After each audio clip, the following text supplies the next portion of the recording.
stream with a nice little squirrel.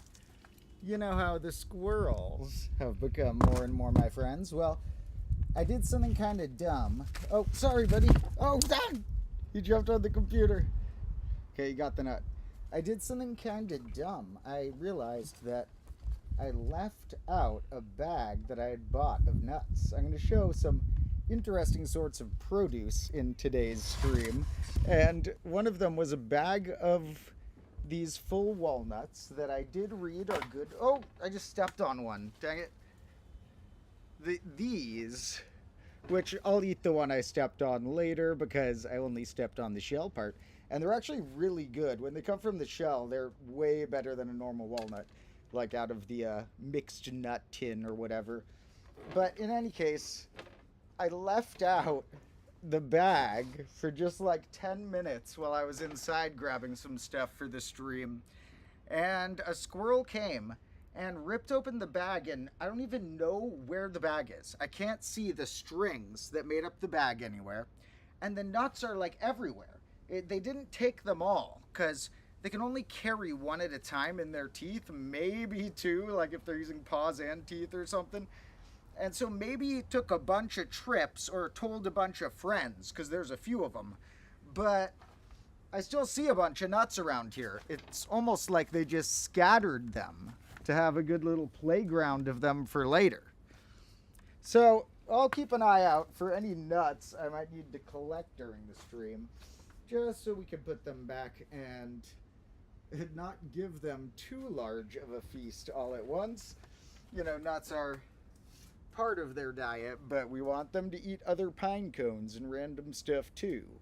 So, today's stream, some people in the comments asked, why exactly 4:13? The 4 part was random. That was the time that I was going to be free to do the stream here. And it's only 4 for some people. Like, the person who said it's 4, it is also 4 something for me right now. Many places it's different, but as long as we have the 13 at the end, the way time zones work is you hit pretty much all of them somewhere. So I think it's Australia. Right now is 10:19. So I was a minute or two late to the stream, but as I was booting up the stream, that would have been 10:13 in some parts of Australia. And 10:13 is a way that you might write today's date, or you might write it 13:10, and it has a few interesting facts or traits about it. You see, Friday the 13th has this interesting superstitious quality. It has its own Wikipedia article we'll look at, all about the fear of Friday the 13th throughout history. Many cultures have strange superstitions like that, which is kind of funny to jokingly believe, but oh, the squirrel's back. Here.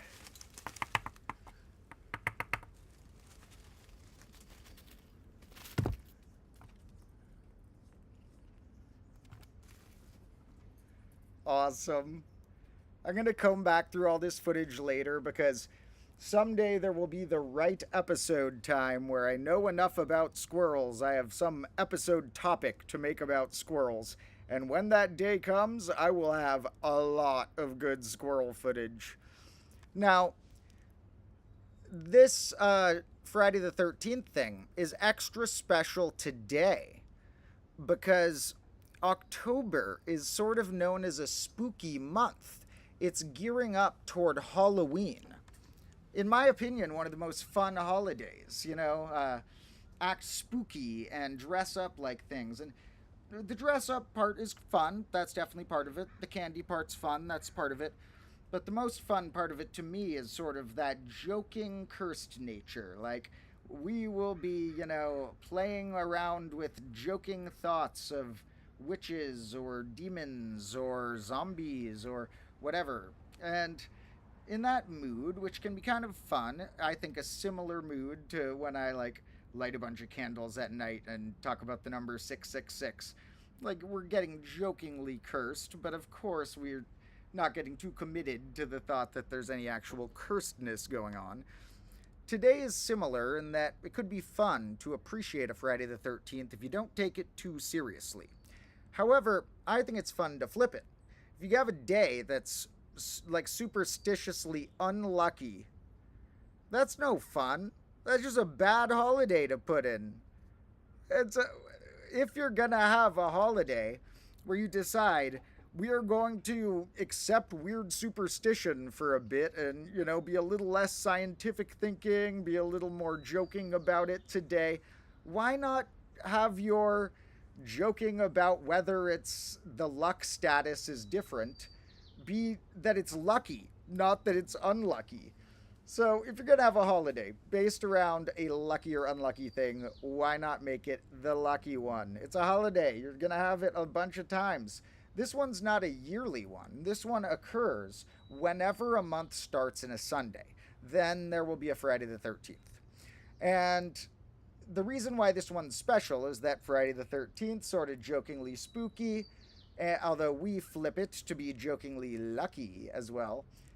And October, jokingly spooky because of the Halloween vibe. And we are revving up toward the Halloween vibe here because there are other things that Halloween goes along with, such as pumpkins, which I do have some of here, and other fall fruits and things the trees do and the weather does and such. Fall isn't my favorite season, but the seasons are all interesting in their own way, and there is things to appreciate about fall. I'm honestly more of a fan of spring and summer. I mean, I don't live in a super hot area, so spring and summer feels nice out. It doesn't feel like it's blasting my skin just by being outside. But spring and summer are nice. You get flowers growing. You get fruits ripe on the trees. Your hikes are so wondrous. Fall has its own interesting things, though. Some people enjoy the falling leaves, and I enjoy some of the interesting fruit type things, some of which are actually, many of which here, are actually berries botanically, including pumpkins. Pumpkins are botanically berries. And if you thought I just got this little pumpkin, well, it turns out they had some kind of cheap pumpkins, as I'll explain more about in a minute. I was able to afford more, so we do have another pumpkin. And if you think this was all that Domotro got, or that this was all that Domotro got, no, we also have some very strange-looking gourds that pumpkin, it turns out, I made an episode about this last Halloween on the Combo Class channel, but pumpkin is a term that is not botanically or scientifically recognized. It is a term that is subtle and subjective, that categorizes, like, more people would call this one a pumpkin than this because it's orange. But more people would call this a pumpkin than this because it's rounder and less bumpy. But pumpkin is just a casual categorization that wound up in part of the commonplace names of things, not the botanical names, of many gourds. And gourds are berries botanically, because berry does mean botanically just a fruit with a single ovary. If you want to see more about that after the stream, go to the Combo Class channel and see my last Halloween special. Now, also make sure you've seen the episode I put out last night, and the squirrel's back. Alright, you're going to have the cracked one here. We already have a cracked one, so you get a head start. Alright. Oh, he's climbing over the computer. No, that's not good to climb over. He's going to close the laptop by accident. He's going to end the stream. You can't see him because he's like right to the side of the camera. But he's eating it on the computer. Okay, I'll try and film this on my phone. He looks so funny. Okay. I'm trying to stream. I don't think the people on this stream can see this guy very well, but he's just snacking. Alright, your next one we're putting further. I don't want you to destroy the stream. Your next one goes here. Oh, sorry. Here. Here, I tossed you one right there. I gave you one right there. Don't tell me you need a bigger one or something. Do you not see the one I gave you right here? It's right here. Look.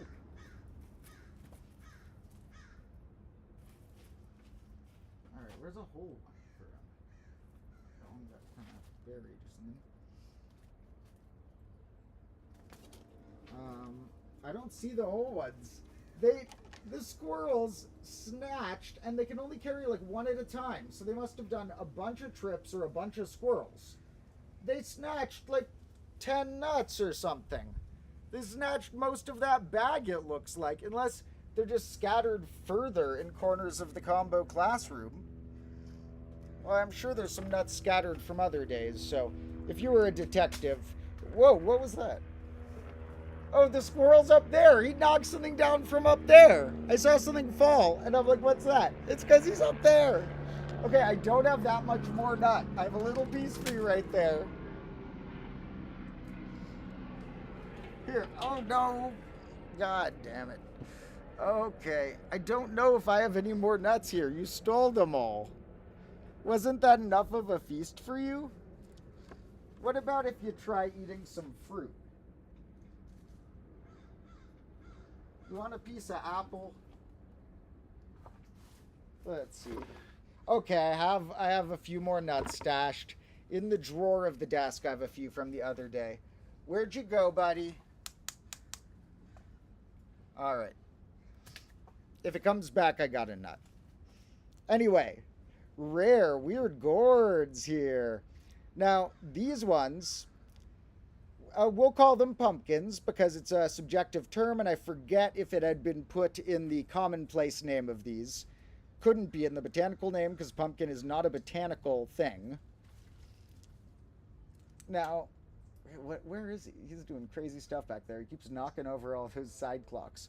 Now, I was saying that if you thought I only got this, you should know better. Domotro will go wild with things, and I got these. And if you thought those were all... I got these, which of course leads us to the next obvious step, which is, these are not a big old jack-o'-lantern type pumpkin. So if you thought that these were all that Domotro got, think again, maybe. Check this out. You need a big pumpkin to make a jack-o'-lantern out of in the mix. So here we got a nice big one. Now, the funny thing is last year when I cut one of these big ones, it was like surprisingly hollow and easy to cut. They like breed them to not be edible because if you did, you might want more filling or less air in the inside or something and more seeds. I don't know. But they breed them to be like hollow, it seems like, so that they're easier to carve and scoop, which I don't mind in this case, but if I ever wanted to make pumpkin soup at this season, it might make it harder to find the one that actually tasted good. Now, pumpkin is edible, even raw, so we'll probably take a bite. I'm not sure if we will jack-o'-lantern this one or begin the cutting during today's stream or not. Depends how long and distracted and what today's stream gets after all our topics. If people stick around a while and really want to see this get cut in this stream, to chop it open and maybe start jack-o'-lanterning it, which to anyone who doesn't know that culture means you cut a face in a pumpkin and then you hollow it out and you put a candle in it and then it glows out of the face. We could also put something like a number or equation. It doesn't have to be a face. Now, we will spend 1 year making a picture of Dandelion on here. He would be the hardest to capture, my cat. But anyway, if you really want to see this pumpkin cut in this stream, leave a comment that says jack-o'-lantern. If we don't get too distracted and crazy with this, we might end up waiting to cut that one and cutting that for part of a video or in another stream soon, a little closer to actual Halloween. Now, that is not all of the fruit and vegetable type things I got here. There's another berry, technically. Most people don't know it as a berry, but it is. that only grows around this season in the fall that I love. Well, other places it might grow in different times of year, but here it is fall right now and these grow.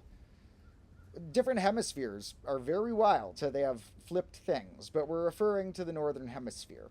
Now, here, this is a persimmon, and there are multiple types of persimmon that give them an underrated status. There are these long ones that I hate. They're the imposters. I don't hate them because they're useless. There are ways that you can get them super overripe and then enjoy eating them, or you can cook with them, or you can freeze them or stuff. There are ways to get a good flavor out of them, but they're like mushy at their best. You have to get them mushy for them to work, because if you eat them when they look normally ripe like these, the long ones make your mouth all dry and annoying, and they're terrible taste. It's like it literally dried out my mouth when I tried to bite one off a tree. It was awful. These ones, however, the flat persimmons, are more crispy like an apple. And they have a subtle flavor that's so unique and delicious. It's almost like a cinnamony, mild, sweet. It's its own particular flavor that I don't think much anything else copies. And I love them. I think they're one of the greatest fruits. It is a subtle flavor, so I could eat 10 of these in a row. One time I brought a persimmon to a party because I was so geeking out about the persimmons that day. They were tasting so good. I was like, I gotta share this with some people, and I knew this was a weird move to do, but I brought a persimmon to the party, and I was asking all these people, you want to try a bite of the persimmon? And they're like, a bite of the persimmon? No, I don't even think I like persimmon. And I'd be like, I swear, you gotta just try a bite of this persimmon. And the people who tried it loved it.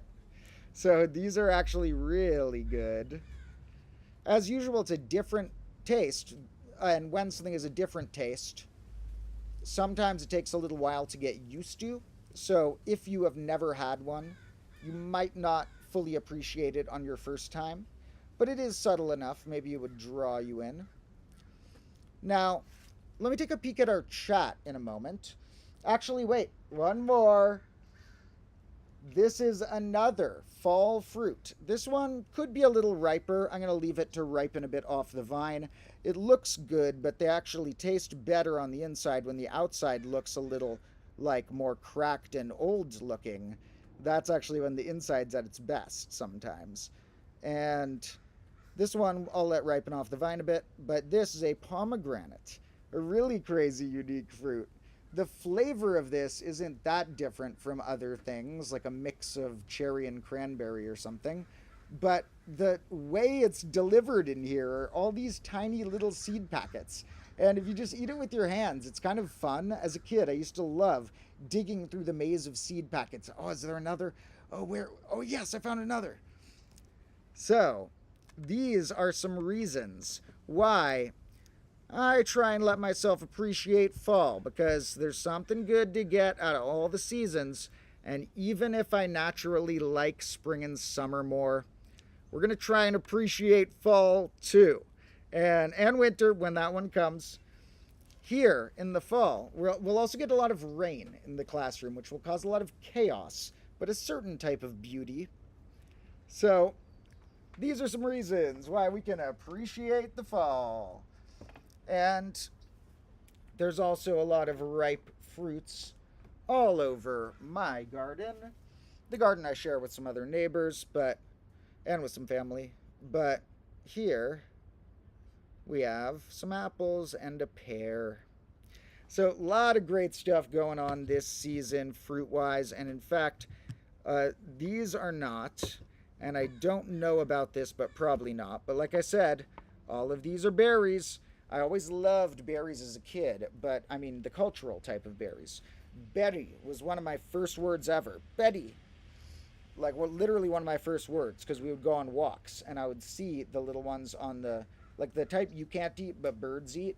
I still liked investigating them and looking at all of the little berries. If I saw berries on a bush, I thought it was so cool looking. And so that was one of my first words, and I only knew the cultural type of berry. But as I've learned, certain botanical berries that randomly fit the definition, turns out I am a big fan of botanical berries as well, because many of the ones on that list are grapefruits. Not grapefruits, that's a citrus. Grapefruits. All right, let me check the chat for a moment, and then we will move on, because that's actually not all the crazy stuff I have to show you. That is all the crazy edible stuff I have to show you, depending how edible you define pumpkins. But I have some other wacky things to show you folks as well. You might have gotten a peek of some of them in the thumbnail. If you look in the thumbnail, you might notice anything new in the classroom. Well, that's just the start of it. All right, thank you all for joining me, taking a peek at our chat now. And let's see. People said I'm buying the whole pumpkin patch. Now, here's the crazy thing. So they were surprisingly cheap at the market. And especially these ones, when I checked out with these, cost about 35 cents each. They were remarkably cheap. And I live in an expensive area. I'm in the Bay Area of California. For some reason, these ones are really light and still had a cheap per pound price. And so they cost like 35 cents each. So I think I'm going to go back to that store and actually buy the whole pumpkin patch. Like, I might need to buy 20 of these if it would only cost me like $10 or something. That'd be cool to have 20 of them. Maybe YouTube will censor it, though. Don't let any robots take this the wrong way. All right. So, thank you all for joining, and somebody's birthday is today. Happy birthday, Twistianity. And somebody said math-a-lantern. So they are voting for jack-o'-lantern, but math-related. Maybe if we do a jack-o'-lantern, which will either be this stream or another form of content, we will. Maybe we will carve an equation in it instead, but that sounds hard. Because it's really hard to carve stuff. Like, even just making 2 eyes and a mouth with a few teeth, you often mess up the teeth. It's hard. So, I'm thinking that maybe we could go for 1 + 2 + 3 = 1 × 2 × 3. Maybe we could fit that on here. Oh, here's how we could do it, maybe. We could do, oh, I know. We can try and do a demonstration. I'm going to have to poke holes and be really careful not to shatter the line between the holes. But we could do a demonstration that I had pop into my head the other day. I mean, I've shown this before. It was another day like a year ago. But I forget if I've shown this before to you guys. But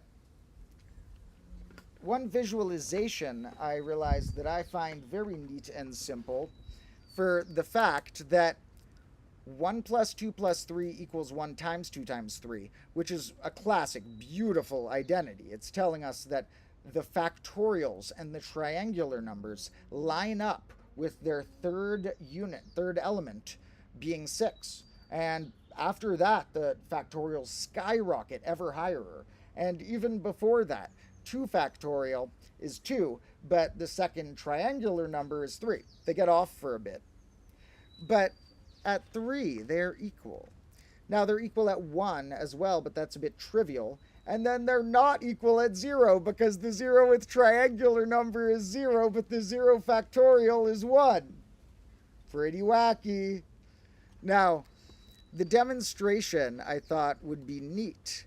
That this will be a sort of one of our combo class symbols that shows some of our threven beliefs, such as trying to get threven in the dictionary. This, I believe, is a nice demonstration. It looks pretty random, but, well, to anyone who saw my last episode, you may notice other patterns, like there's a triangular number I mentioned, and there is the type called a pronic or oblong number. But in general, this is 1 + 2 + 3, and this just looks like a 2 × 3, but it's 1 2 × 3. If you wanted to give it a dimension the other way, it's only 1 deep that way. So this is 1 2 × 3. 1 × 2 × 3. And this is 1 plus 2 plus 3. So maybe we could carve something like this on the pumpkin, but I'm worried that when I poke these holes, that it'll breach the gap. You know, so we'll have to see. Now, I am already filming our next episode, and there is a reason that you might see a bunch of chessboards in the shot or other games, because it is related to game theory. We're going to deconstruct a particular game. It's not chess. We'll do a chess episode someday. In this one, this is sort of the prequel to whatever chess episode there would be, because although chess won't be the main game we're going to deconstruct, it's very related to the concept and comes up several times in the episode. So there is a lot of details and facts about chess in the episode. There's a different game that if anyone wants to try guessing, it's not chess and it's not magic cards that I've also been talking about a lot. A different game, if you want to guess which one I'm going to focus on variations of as my example of solvable and unsolvable games, or solved versus unsolved games, mostly within the realm of the solvables, and which types of solvability could fit in a human versus computer versus what. So, we're going to learn some interesting facts connected to what is known as Zermelo's theorem, and connected to a fun game I played as a kid. So, anyone leave a guess if you think you know the board, I don't know if you'd call it a board game or not. I guess that's kind of a clue, but like a boardish game that it is. I guess that's a pretty big clue, that it's like semi-board. But if anyone guesses, I'll confirm it. Now, what we're going to look at next is, before we go into like discussing topics, where I'm going to pull open my computer screen, we're going to look at the history of Friday the 13th, refresh some fun facts about the number 13, you know, how should it be unlucky? Is 7 the lucky one and 13 the unlucky one, like some people think? Or are 7 and 13 actually very similar and have tons of traits in common? And both are certain types of lucky. And sometimes the same type. So we'll look at that. But first, I want to show you something new I got for the classroom. So, I had a calculator here. It was the big orange one. Where's the big orange one? I don't know. Combo Lords might know the big orange clock. I mean, no, calculator. I'm getting mixed up with all these things. The big calculator, the orange one. Well, I was at a place where I was getting some more clocks. I got some clocks donated by a nice source, a friend who helped me film some stuff, and also helped me buy some clocks from a store to contribute to the classroom, such as this, and such as these. Oh yeah, these are like cool bookends. We'll put these on the ends of the desk. And some other ones, like this fella, which is surprisingly heavy. I don't know what this is made of. And when I was there, I noticed that they had a section of calculators that were maybe broken or maybe just out of battery and no one cared because they were such a cheap calculator. Maybe even worked and no one cared because they were so cheap. I haven't fully tested them yet. But I saw that there were calculators for 25 cents. They were selling these old, possibly broken calculators for 25 cents. Some of the bigger ones up to $1. But most of the ones were like 25 cents, some 50 cents, and some $1. I was like, okay, I always try and be restrictive about what props I let myself buy. You know, I haven't let myself buy hundreds of dice in a while. That's good. We'll save that for later, and you got to be careful with the budget, using it in smart places. But since all of these calculators only added up to like $5, I consider this a smart prop purchase, because you need some crazy classroom-like stuff in the background, done in a wildly surreal way, to capture the viewers and give them a strange vibe of, am I in a classroom or where am I? and keep them watching until we trick them to learn all the math, if they didn't already like math.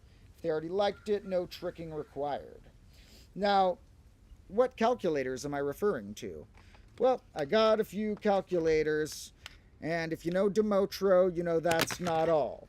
You know that I also got these calculators. But that's not all, of course. You got these calculators. And of course and here's the pile we're growing. Of course, that's not all. We have these calculators. Oh, but of course, that's not all.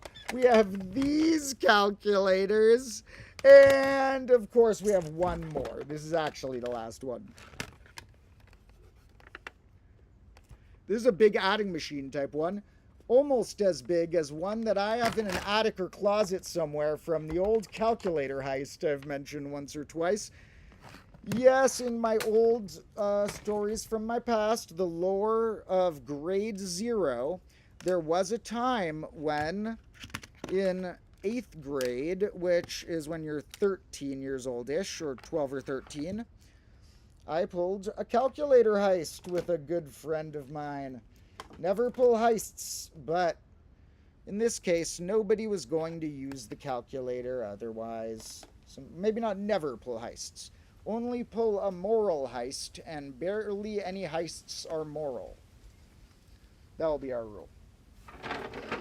Oh, I don't know if this fell or if it wasn't there, but there might be even one more. There's a lot of calculators. So I had them before I'd use them for a bunch of random scenes, all lined up on this edge. So we'll probably do that again. Line them all up on the edge real nice.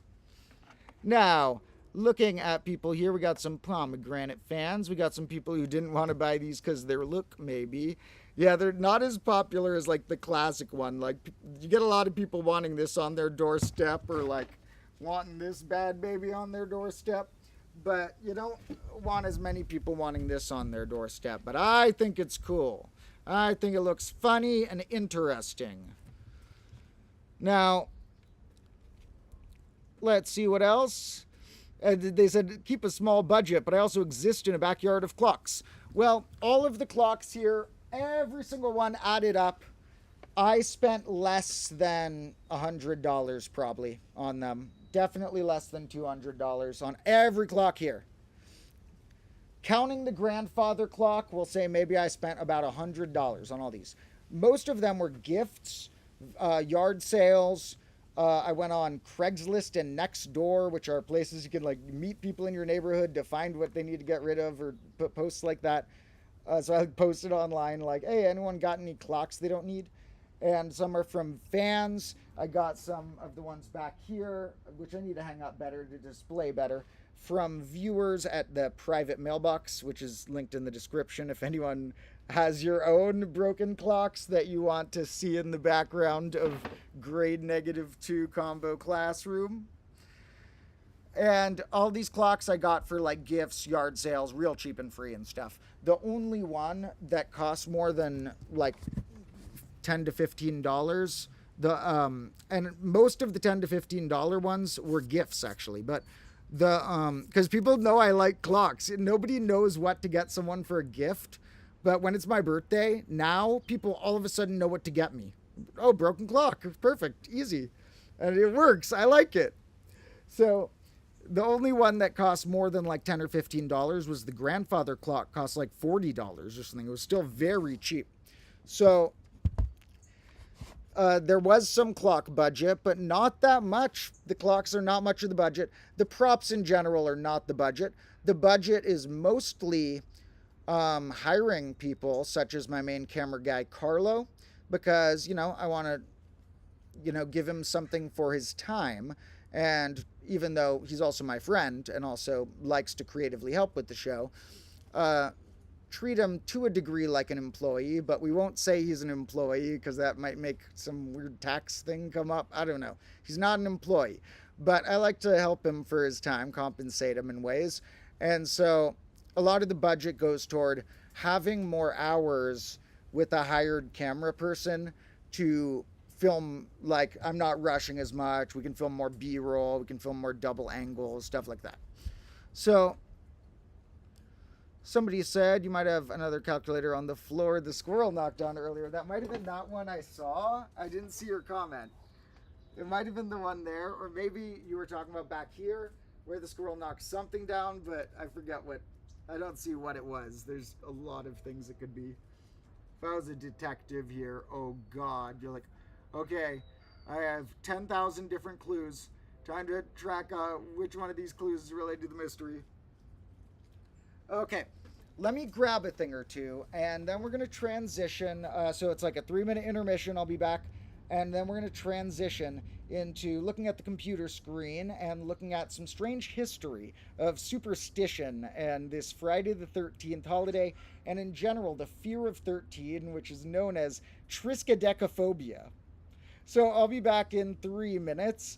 Hope you're not just triphobic, but in any case, then we'll look at some fun things like that. And for now, the squirrel may come back. And so I will put a nut in the background so that you have a good chance of seeing something happen there. We shall see.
Alright, folks, I'm back with a large knife as well, in case we need to carve the pumpkin. So, because it could be fun to carve open the pumpkin in a moment, first what we are going to do, and I need to move these a bit, is shrink myself so that we can pull open the computer screen and take a little peek at the whole Wikipedia article about the history of why Friday the 13th in particular is cursed. Because the 13th has some historical things I know. There's a general sense that a dozen is a very round number, and that it's a little off from a dozen. Could be, you know, that offness could be turned into a creepy feeling. It's almost a dozen, but a little too much. But the baker's does it, and although that makes it less creepy and more fun sounding. Now, with the baker's dozen, or the creepiness of being one higher than the really divisible 12, we have to note that 7 is the same. 6 is very 12-like, and 7 is one off from 6. So maybe we should call 7 the baker's 6, you know? Like, if you have a baker's dozen, 6 doesn't get a nickname like dozen, but we could call it something like the baker's 6. Now, here, I just had this open because I knew I would want to remind people after the stream, if you haven't seen it yet, check out the brand new episode, which is about multiplication tables being taught incorrectly by many teachers. Incorrectly, of course, is subjective, but you know, I mean that they're teaching it in a way that makes students hate it, and there could be ways to make students like it. So, let me make sure my audio isn't doing weird things. I'm going to turn off the audio on all the background things. I hope I get this right. I hope I'm not doing something weird. Let me know if the audio does something chaotic. Where am I? There I am. Okay, so that'll work for now. Here we have this, which I'll shrink a little bit so we get all of it. And I'm going to pull open first the number 13 as a reminder that 13 does have a lot of neat traits. It's a pretty small number, small, and so the small numbers have a lot of cool stuff going on because they're often like the first of the so-and-so, or the second or third of so-and-so, or sometimes the only so-and-so.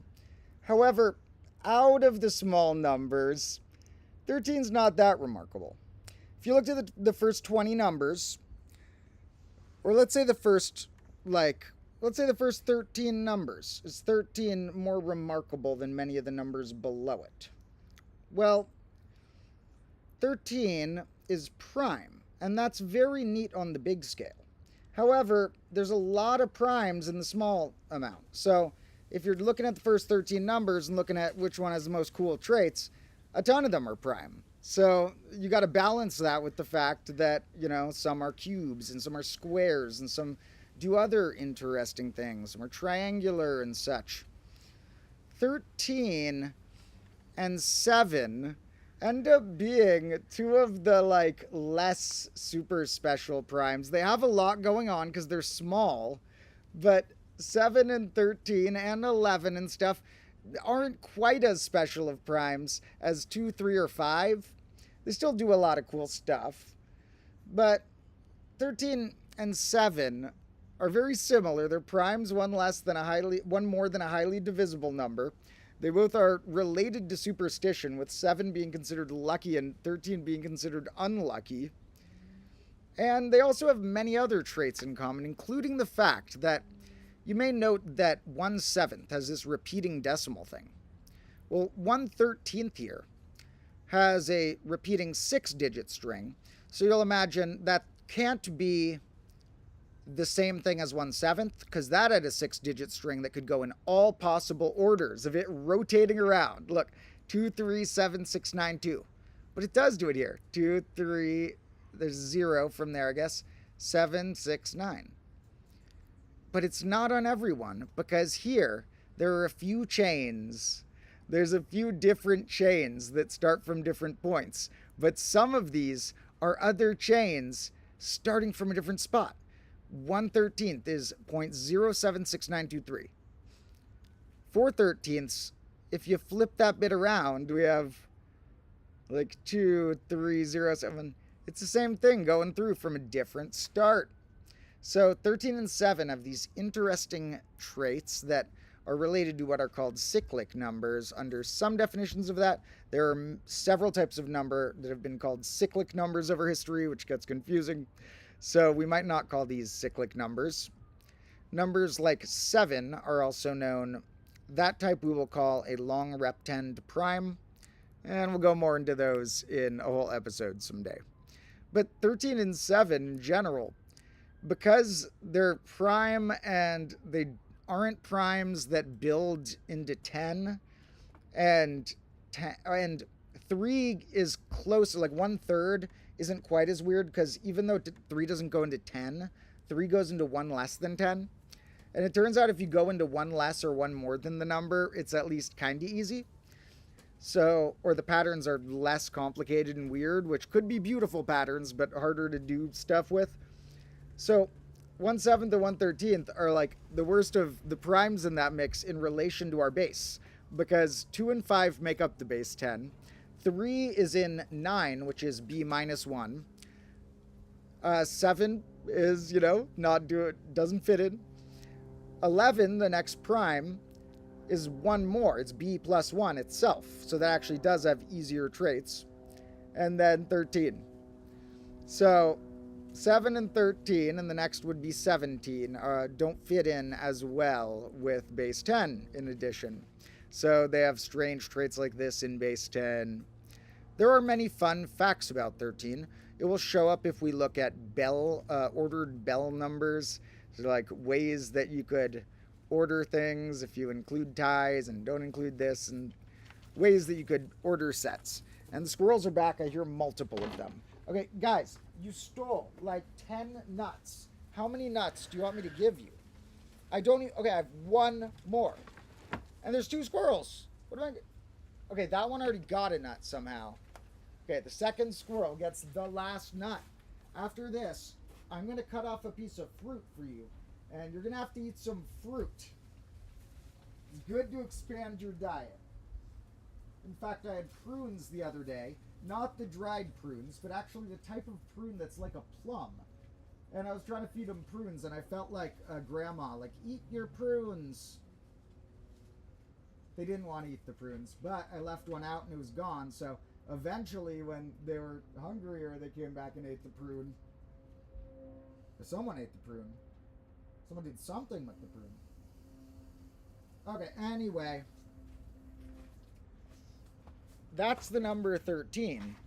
So why did it get so unlucky, apart from the fact that it is a little off from a highly divisible number? Well, there is one big historic one I know already, is that in the Christian lore, there was this event supposedly known as the Last Supper.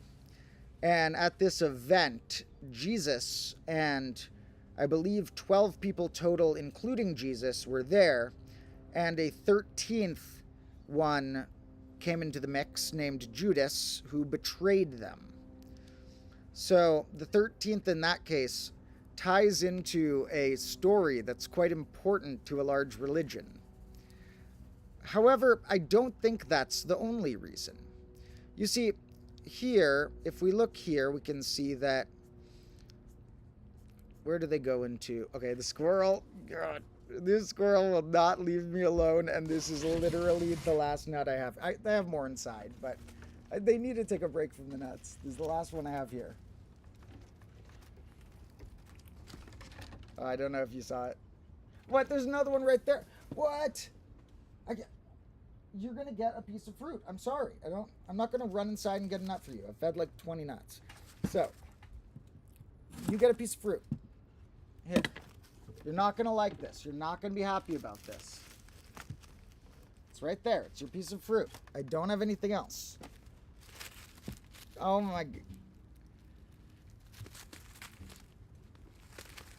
Now it's just gonna be hanging out here causing ruckus, which I guess is kind of cute.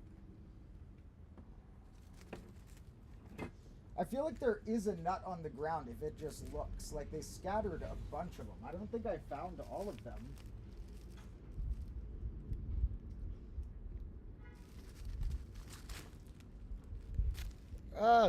What do you want? I'm trying to give you fruit. You gotta try your fruit. Here's another piece to show you that this is what's going on. This is a really good fruit. You're gonna like it. It's really good. This pear tastes super nice. Oh, dang it. This grew in the yard. You eat the yard fruit all the time. Don't pretend you don't. I see you eating the yard fruit. Just eat some of it now, too. You just think because I'm your friend I'm going to feed you nuts every time? Well, I feel kind of bad because there were 2 of them, and one of them got a nut and one didn't.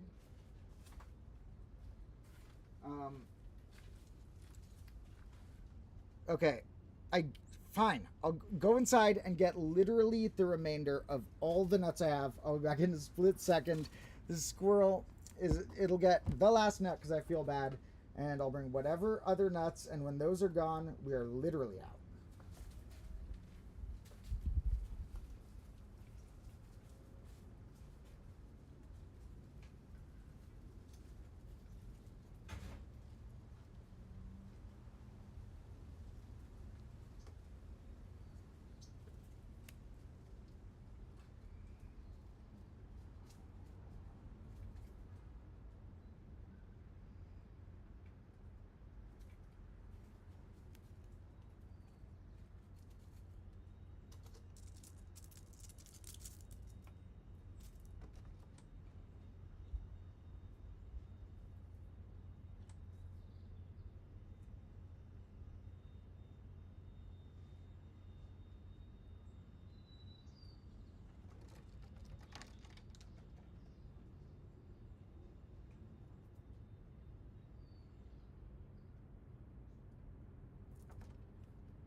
I've got the last of the nuts there currently are.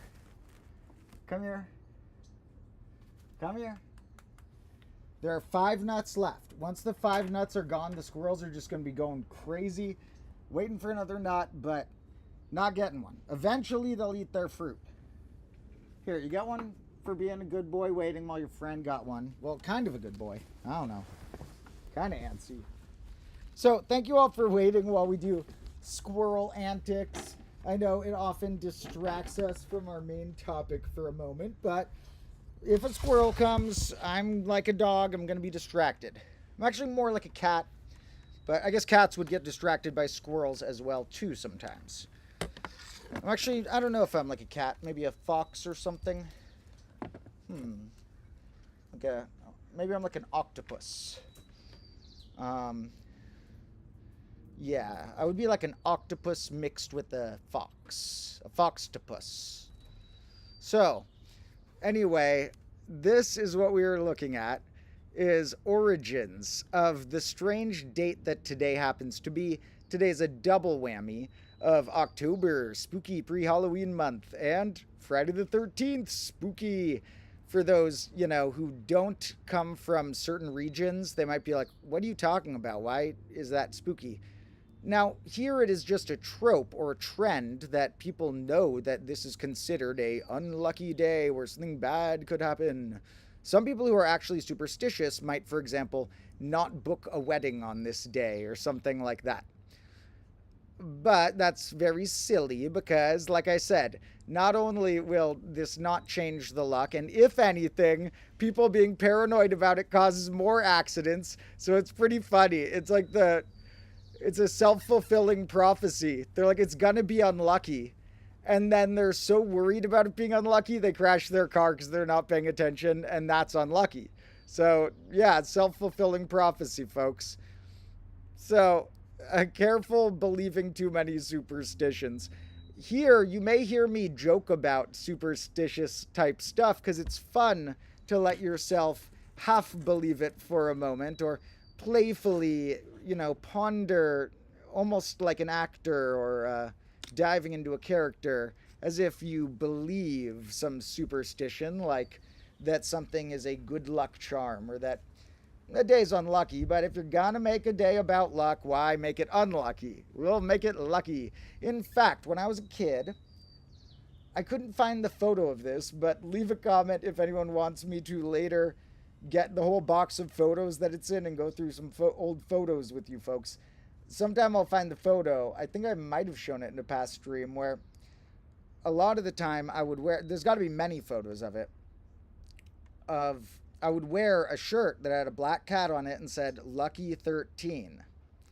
Might have been some brand thing. I think it turned out it was a bar, but it was just a cool logo that looked good even when I was far too young to drink at a bar. I didn't know it was a bar. It was just a black cat and said Lucky 13. And so back when I was like 10 or 11, I thought 13, due to it being considered unlucky, was really cool, and that it was kind of fun to flip it and be like, oh, well, I'll call it lucky then. If it's gonna have something luck related, which I'm gonna have to treat as half a joke or more than half a joke, but I'll play along with it, but I'll play along in a flipped way. I'm gonna call it lucky. Well, because of that, 13 was my favorite number. So it was for less mathematical reasons and more for cultural reasons. If I had been asked my favorite number, I might have said 0, like I believe now. But my favorite, whole number or positive integer, or even just positive number back then. Well, positive number, I might have said pi. I thought that was rather cool as I was first discovering it at that age. But as far as, or the golden ratio, even though I didn't know its name yet, I had seen it. See my episode about the golden ratio if you need that story. But back then, 13 would have been my favorite number for several years, but in a less mathematical way. As I learned more about the numbers, like I mentioned, 13 is not the coolest out of the first 20 numbers. It's not necessarily in the top 10 list of top 10 numbers, whole numbers between 1 and 20, which lets you only pick half of them. It's not necessarily in that list. Definitely not if you have a list of 21 numbers and you include 0, because that bumps everything a spot lower, because 0 is the best number if we're ranking them. I can hear arguments if people have some other really cool irrational number or something that they really like, or 1 I could see arguments for, but 0 is the best number. However, 0 being the most powerful, at least, I think many people would agree. Okay, the squirrel's down here now. You gotta come up on the table. You gotta come up. Come up here. Okay, we'll just feed him down here.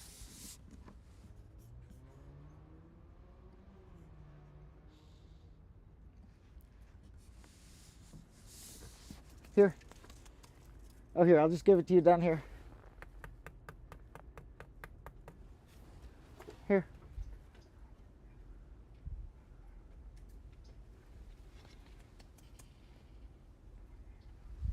Yeah, it's right there. I want to train them to go to the nuts when I put them somewhere, so we can get them skilled and smart. I'm gonna have an army of squirrels someday.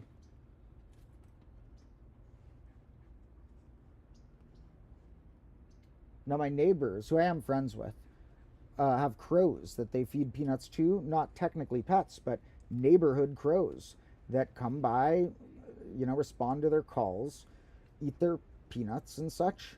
And they may end up with a crow army. I may end up with a squirrel army and a cat army, because I'm accumulating black cats as well. I have 3 now. We're not going to get more. I'm only going to have 3. That was the most. There was 2. Sassafras joined 3. That's the limit. But I may have a cat army and a squirrel army someday, and then we'll have to see what the crow army's up to and if they want to form an alliance. I do already have, an unofficial alliance with the human counterpart of that yard, the neighbors, but we'll see about them crows. They don't like the cats that much. I doubt they like the squirrels. My neighbors don't all like the squirrels. That's probably the thing I do that they like the least, is encourage the squirrels. People think the neighbors probably hate, the ranting and stuff. I'm sure some of them do. One time, I heard one person yell from somewhere. Not that, some house, I think it's the units in this apartment building probably. They were like, "Stop with all of your kindergarten dumb math junk," or something. I forget how they phrased it. It was trying to imply that, and what I was talking about was very simple, because I do like to break things down to the simplest level sometimes, in the midst of going deep. It was let's think about, what does it mean to not have a 0 in Roman numerals? This is how they make a 1, but what about 0? As the person yells, "Stop with your kindergarten level math," or something like that. But I responded, and that's the only bad one I'm telling you about. All the other interactions with neighbors have been good. I've talked to the neighbor here. He's really nice. He was said he looked it up and he likes the content, and was really nice and supportive. And I've, other neighbors I form alliances with as well. Wow, you're grabby. They don't really scratch or anything, but man, that one is a little grabby. These squirrels need to make sure to stay chill. They're in the squirrel army. The squirrel army, it's not an army for war. It's an army for nut collecting or something. Now, I'll use the squirrels to pull an even bigger calculator heist than ever. I'm going to someday become the guy from this magic card by accident. I've been looking up magic cards recently, and is this what it's called? Deranged Hermit, or it's called something? Yeah. This is me in one path of the future. Can I get a closer up? No, where's the better one to see the picture? These are his abilities to create squirrels, and those are squirrels on him. So, Deranged Hermit. This is probably not the path of the future we'll try and aim for, but there's definitely one path of the future where this is me in grade -7. Don't worry, when we have a squirrel army, we won't commit any bad things like some armies are doing in the world, which we shouldn't talk about all the bad stuff going on in the world, but people will get mad at me no matter what I say, that people are very heated about a lot of issues right now, which makes sense. A lot of death has been occurring in the world. So we're not going to talk about that unless anyone has a particular question about my opinion about anything. But let's take a moment to be like, oh, wow, there is a lot of death occurring right now. And hopefully the world can find a way that, in general, we don't need to pick sides or anything, just that there won't be any more death for somehow in the future, or, war-based deaths. Hopefully humans can get along and then die from things like old age instead of, bad things. But in any case, I think I've always, when I was younger, I don't know if I still feel this, but I used to tell my friends, and something I really believed, I would tell them. I wasn't making it up or anything. That the way I wanted to die was to be in the forest and get eaten by a lion when I'm like 80 or something. And I was like, I want to like feel the realness of the most hardcore like transition out of the most animalistic. If I gotta take the death sometime, let's do lion style. Let's go hardcore. But now that I think about it a little more, I'm like, maybe I don't want it to be that painful, so maybe we'll skip the lion. I don't know. We'll see. Anyway, we will stay healthy and get healthier. We're going to have a getting healthier arc next year because I've noticed I am starting to develop a mild amount of a gut. I'm getting mildly chubby, and even though it's not a big amount, I have been in really good shape at times before. I've had a 6-pack and, been gone on jogs every day and stuff like that. Done a lot of push-ups and such, but perhaps we'll get back there. That'd be cool, because I had some surgeries about a year ago, and those were very intensely hard to recover from, and there was no way to do, like, push-ups or anything like that, or, like, the type of exercises that'll get you muscles. I was just, like, trying to recover in such milder ways, like, build the muscle that you, like, needed to walk one bit at a time. Not, like, some extra buff, extra muscles. But we'll see. We'll have a getting healthy arc, and maybe I'll end up super ripped. You never know. But we can go back from this guy. That's just if the squirrels absorb my mind too far, and if I go deeper and deeper into the forest each grade. So if I go into the forest in grade -3, and then I go deeper in grade -4, that's okay. But if I go even deeper in grade -5, we might want to start thinking twice, because then we know what's coming in grade -7. So, anyway, that's a lot of tangential ranting. Looking at the actual stuff about Friday the 13th, the last note we made is, very ironically, people cause car crashes because they're paranoid about it. However, it looks like newer studies may have disproved that. And some people said that, actually, to the contrary, fewer accidents happen. So I guess reading this whole paragraph, perhaps the study that said that that was true didn't have a big enough sample size, or interpreted the data weird or something, or just was one study instead of having enough ones to compare. So perhaps not. Here it looks like there's some other places where it's similar or lower. That's interesting. I would like to know. This is the type of thing I feel like someone should study and write their thesis about. Someone who's going to college and studying something related to this, write your thesis about figuring out whether Friday the 13th is equal, more or less amount of accidents, and if it varies in different regions or what. So, and what about if it's October Friday the 13th, like right now, a double whammy of spookiness? I don't know if the stream's going to go long enough for it to get dark. That would be spooky, but we'll see. Maybe we'll chill until it gets dark. Maybe we'll start cutting the pumpkin and let it get dark, but who knows?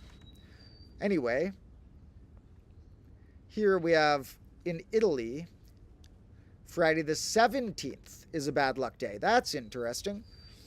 Traced into the origin of the Roman numerals for 17, with the looks like a mixed up version of vixi, implying I have lived, meaning like in the past, meaning you're dead right now. So it's like I have lived in the past, so it implies in their language I am currently not that. And so shuffle the letters, you get what looks like the Roman numeral for 17. It's really funny where these different things come up. I wonder why it's Friday though. Why is it Friday always that's unlucky? Like, this explained the 17, other parts explain the 13, but why are they both Friday? Huh, I don't know. Like, why isn't it not Saturday the something? Maybe there's some cultures that have that. A 1907 book was a popular novel where, in this novel, fictional, a broker takes advantage of the superstition to create a Wall Street panic. So that's funny. This seems like a smart book that was like taking a sardonic take on this of the way that people could overinterpret this. Looks like the people the broker was ripping off were overbelieving something or another related to it. I like books. I need to read more fiction. I've been reading a lot of math, but not much fiction. I need to get back into reading fiction. A really interesting... The last fiction book I read, so interesting. House of Leaves by Mark Z. Danielewski. That book is insane. As a writer, because I write books too, that I'm still trying to finish, not many books make me like think of a type of approaching writing that I haven't thought of or encountered before. Whether I came up with it or I saw it in a book somewhere else. A lot of stuff you see once you've read a lot of books and tried writing a bunch of stuff, you think of a lot of ideas of how to like approach a story. It's like he broke all these rules that I didn't even realize were rules until he was breaking them all. Whoa, the squirrels are playing and going crazy.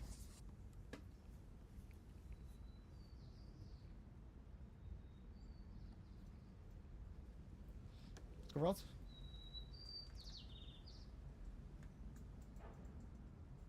Oh, I don't know if you saw it. They did a funny jumpy thing. They like to play with each other. My cats like to play with them too sometimes. They chase them, and I don't think they're even trying to get them. I think they're just trying to, like, run up to them and have them run away for a little game. It's almost like, seems like they might both enjoy it. I'm not positive, but does seem like it's possible that it's a game involving the cats and the squirrels both having fun. And, oh my god. So, you're running low on nuts, buckaroo. This is your... third last nut, I think. Here's your third last nut. Get it or not? And we're going to put a little fruit next to it to show that the fruit is coming from me in a similar way to me giving you nuts. There you go.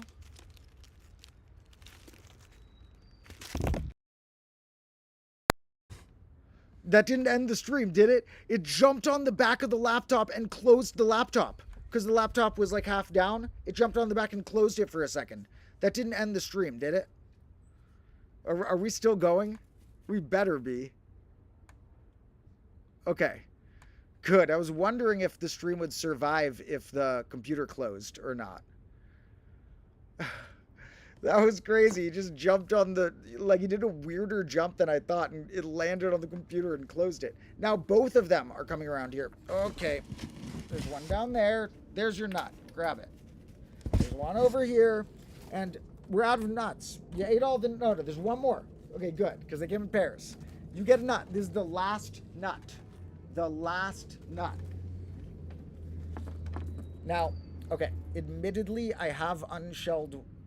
nuts inside, but we're gonna pretend those are just human food. They are like a backup nut for the squirrels, but we're not gonna need to resort to backups when they seem so well fed today. Now, one of them's eating it right there. This one, or some of them, like to hang out in the combo classroom to eat their nut, and it's pretty nice. You can even go pretty close to them.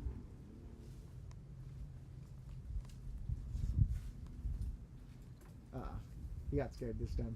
These are the smaller ones, so they might be the younger ones. There's some that you can go like right next to when they're hanging there, and they'll just eat the nut and watch you.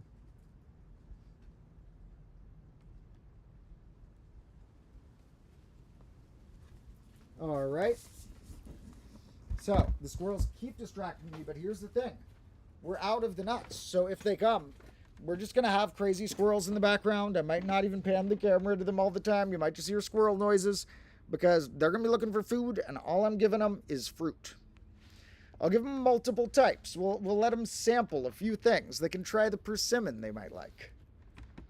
So, here, other facts about Friday the 13th, which we keep getting distracted from. This character from a play thinks all their misfortunes were because they were born on that day. Now, this is the one I mentioned, the story of Jesus' Last Supper and crucifixion, in which there are 13 individuals present in the upper room. Now, whether or not you believe that, I will say that I don't personally believe that event took place in exactly that way. Perhaps there was a similar event to this that it was based on. Who knows? But I don't think it took place exactly the way it says it in that book. But whether or not you believe it did, it is a very important story and culture that we can imagine that would help shift that 13 feeling unlucky. And, oh, Good Friday. Maybe that is where it's part of the Friday comes from. So, there are certain Christian holidays related to Fridays like this. That might be where the Friday comes in. It's like a bad version of Good Friday or something. So, others have a Norse myth. This is interesting about 12 gods at a dinner party. And then another god arrived as the 13th desk and did some crazy stuff. Shot someone with a mistletoe-tipped arrow. The guy died and the whole earth got dark and the whole earth mourned. It was a bad, unlucky day. So unlucky was in that text, along with 13. Now, there's lots of things we could try and guess as to other historical reasons. I think in general, it does have a lot to do with the fact that old societies counted a lot of things in 12s. A dozen got the nickname. Gross is a nickname for a dozen dozens.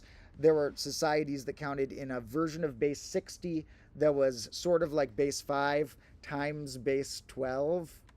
And a lot of 12s have been used in history because it's highly divisible.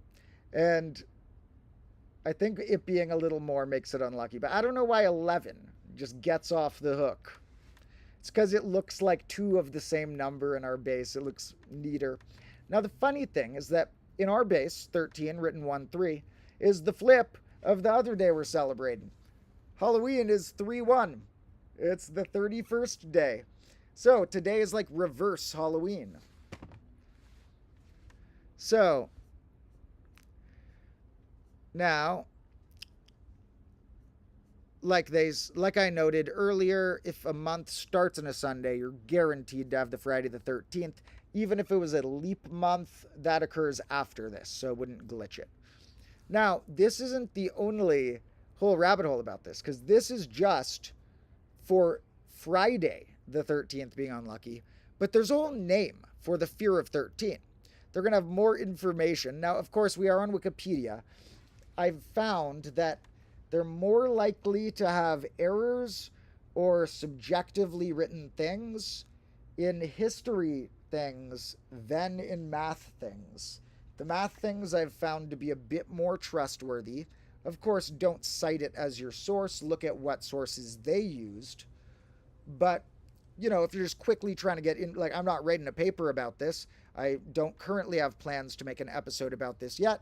If I make an episode about this someday, I'll see which sources they actually quoted. But I found them to be good at math, decent at history. So, you know, there's a chance that throughout all of this, one of the things they said is phrased a bit wrong. Now, here, though, I was just giving that a precursor because I was calling them facts. But I do think Wikipedia is underrated and great. And we can consider them facts as long as we have that disclaimer. Now, here, triskaidekaphobia. I don't know how to pronounce it exactly. Is triskaidekaphobia? Maybe triskaideka. I think maybe just roll off the tongue better if it's triskaideka. So I'll go with that. So that's funny that you got a whole name for the phobia. And there's lots of origins they're guessing here about it. 13 at a table has come up a lot. Whether it came from that older myth with the gods or the one with the Last Supper. Here mentions both of those. Events related to unlucky 13. Here 13 was unlucky, but Friday the 13th wasn't yet, and some arrest was ordered, perhaps because it was the 13th, probably coincidental. Here, a dinner cabaret club they called the 13 Club. 13 people sat to dine in room 13. That's cool. This is that's like a good, like, It's real, it sounds like, but sounds like something out of a book. Like, there were 13 people in room 13 on January 13. And oh my God, this is like the stream I did. I scheduled this stream for 4:13 p.m. on purpose so that we had a 13 at the end. So that in some time zones, at least, it would be today's date in some ways of writing it. But that's funny. They did the 13 thing too. Maybe they should have waited a bunch of years so it could have been 1913. They're just like, okay, guys, we're going to wait a bunch of years before the meeting. We need 13 there too. Now, 13 clubs sound kind of fun. I feel like if they didn't take it that seriously, which it sounds like I don't think they did. I think it seems kind of playful, but I would have to read about it. I would consider joining the 13 club. Combo class, though, we're the 6 club. 6 is the underrated number that needs all the credit. And the best number is probably 0, but that's coolest, the deepest, the wisest, a lot of traits. It's the blankest. Any adjective, it's the that-ist. But 6 is the most underrated-ist, which you don't need to put an ist at the end of that anyway. Apollo 13, this one is a coincidence, but it is, something that I'm sure superstitious people were like, oh my God, Apollo 13 is one space mission. Speaking of which, I have to remind myself, I have to pull open a tab to remind myself here. Space. There's 2 pieces of space news. I'm going to search something more detailed when it's actually time. I just need a reminder because there's 2 pieces of space news I was going to mention last stream and didn't have time for. All right, Friday the 13th mini crash. A stock market thing. So here, this is where it gets weird. Some buildings, 13th floor gets sonar. This is a whole rabbit hole. This is why I love Wikipedia. It's like, who knew 13th floor was a page we could be on? You have to get there by winding your way through here. Some of the books I'm working on writing, the fiction projects I write, are going to be a little like that. There will be some pages intertwined in sort of a maze that I feel like could be called a choose-your-own-adventure, although we are choosing what we see and which order we see it, as opposed to what happens. Everything here did happen, but we are seeing which order we discover and view it all. Now, 13th floor gets the whole article because sometimes they skip it. Look, 11, 12. Wait, they skipped 13 and 14 here. I don't know. Maybe they wanted the odds on that side. But reasons for omitting it include... What do you mean include? That's the only reason. It's not include fear of the number 13. That is the only reason you would omit only the 13th floor. There's no other reason other than this superstition why you'd omit one floor and it would happen to be the 13th. So, early building designers were like, oh no, what if there's a fire on the 13th floor because it's going to be unlucky? So they skipped it. Now, the funny thing is that does just make the 14th floor the 13th floor, but numbered wrong. They're no longer describing a way of naming their position. So, bad system. However, kind of just funny, crazy, weird historical quirk. It's... Okay, this squirrel is just hanging out, but it's being nice. I hope it knows I don't have any more nuts for it. What I'm going to do is I'm going to just put this whole thing up there because they already eat whole fruits on their own. I can't control them. They do it anyway. And if it wants, it can eat some of that really good pear. That type of pear is so delicious. And there it is over there. Hi. Eat the pear. You need a balanced diet. Nah, I think so. I'm going to give it something better. We'll have to wait till it's like, what, hungrier or something. So, anyway, 13th floor. If you make a building, don't skip it. That's very silly. If you are going to skip the 13th floor, you got to do something creative with it. Too old of a trope to do again. The amount of dumbness and impracticality would outweigh any goofiness you could get out of it now because it's been done so many times. So if you skip the 13th floor, do something slightly different. Like instead, skip the 12th floor and make 2 13th floors or something. Oh yeah, maybe they cancel out. Sometimes you get a double negative. You could have 2 13th floors and then they'll cancel out the bad luck. That works. Oh, some just put a different letter. They're like, okay, we call the 13th floor the mezzanine. It's not 13. No, it's the mezzanine. Sometimes they have the floor, but they don't put anything on it. Sometimes they call that floor 12B. Often just skipped. So, very funny. This is not practical. And if you make a building, either don't skip any floors or do some really wacky, insane, creative version of skipping and switching floors and giving them weird names. Okay, so let me take a peek at this stuff here. Thank you to all of the people leaving random comments and hanging out with me and the squirrels and everything. Somebody foresees a squirrel cam. We are definitely going to need a squirrel cam because they keep coming back and I need just a different angle on them so that I can, that's what I need. Like, you know how a really like high def live show, like if I have a team working with me, we would have multiple cameras and then I can switch between them. I don't have to hold the camera somewhere else. It's just like on a tripod pointing here and I can switch to it. That would be good to have a spot where we often feed the squirrels. I also see it nibbling something. I think I might have tried the fruit. You want any more?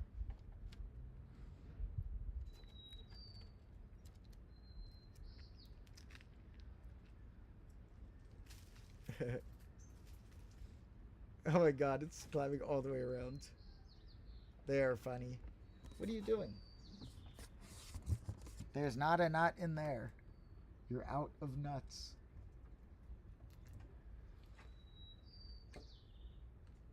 Oh man, that's a ticking clock. We don't allow ticking clocks here. We only allow stop clocks.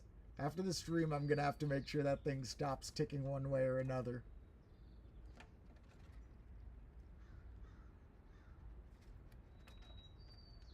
Alright, we'll quit the squirrel cam for a minute. That's enough squirrel cam.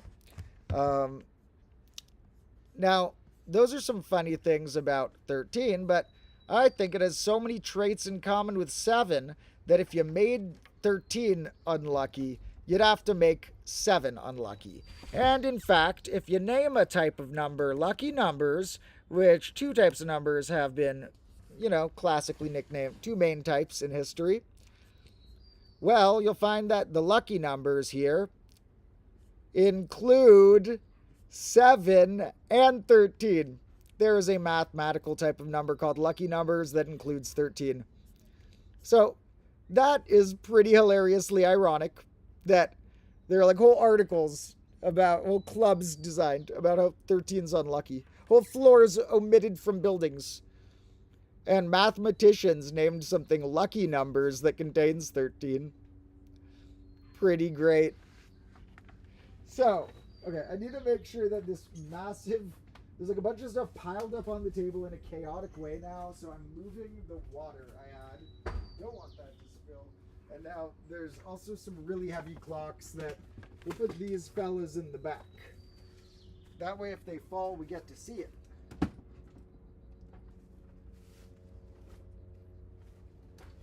Oh, there is one more nut here. It was probably going for that. There was another nut. Okay, there's one more. All right, where should we put the okay, this isn't working. Oh, that does work for now. But if they fall, they might really fall. We'll see. Okay. There is one more nut, though. Okay, so 7 and 13 are ironic and funny, and I think it's a fun, spooky day that this year we happened to get not only be Friday the 13th, but Friday the 13th on October. That is a double whammy of ironic, silly spookiness. And that's why I do think we should at least begin the process of cutting open this massive pumpkin. Now, this thing is big. Let me hold it next to my head or something. So, this, I have to be careful. That rolled on the screen and hit a button that asked me, are you sure you want to remove the video capture? And I'm like, no. So, this thing is big. This is it next to my head.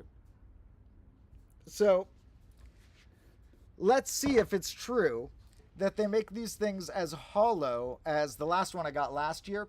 That was like the hollowest pumpkin I've ever carved. Easier than ever because they're like breeding them that way or something. Let's see if that's still the case. I need to definitely clear off this surface if we're doing it on here. We will put some stuff here just momentarily.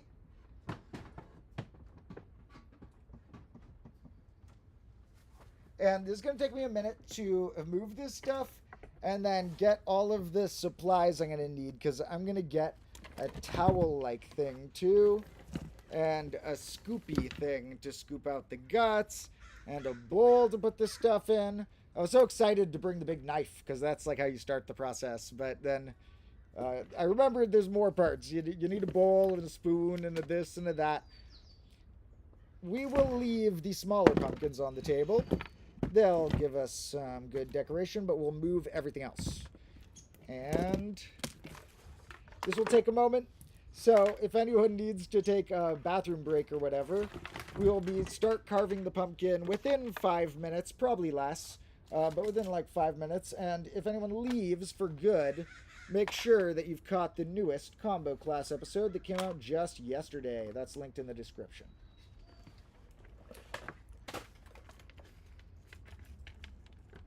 Okay, try to get these chess pieces back. Chess pieces went everywhere when I was filming the other day for the video that's not going to be about chess, but is going to mention chess many times because it is related.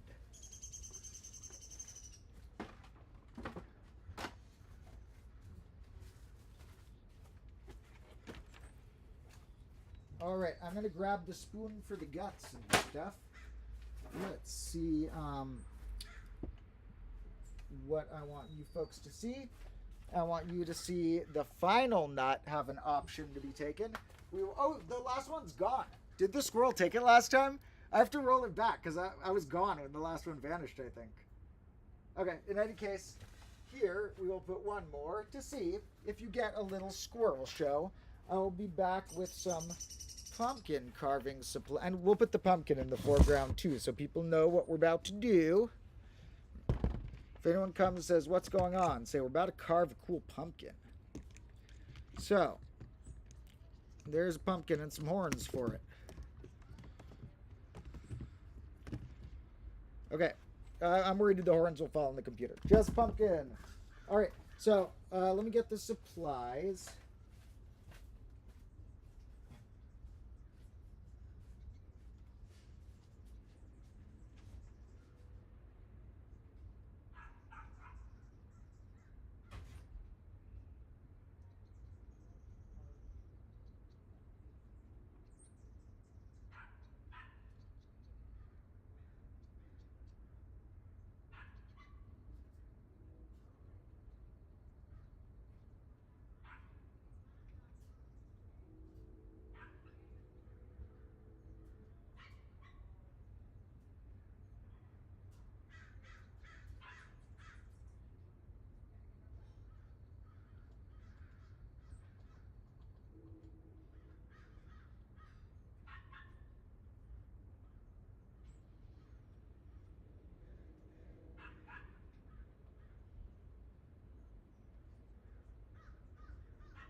Okay, sorry it took a moment, but here we are with all of our supplies. Getting ready to at least carve open the top, scoop out the insides, and then we can think about to what degree we want to carve a face or carve possibly an equation or something or another in there. I don't know if we're going to be able to fit a whole equation, but like I brainstormed, maybe we could do a really simple one, like even a visual demonstration, like a visual version of 1 plus 2 plus 3 equaling 1 times 2 times 3. A classic. That equation has got to be like one of the most fundamental seeds of whatever's going on in the universe. Now, chess pieces, I want to make sure don't all get lost because I have 2 sets, but between the 2 sets I need at least 1 full set of pieces so I can play still once in a while. I don't play chess that much, but, you know, every couple months with my friends we'll do it. Some of them play online chess, so they usually beat me because, you know, if you don't practice, you forget the moves. Though I was in chess club back in the day.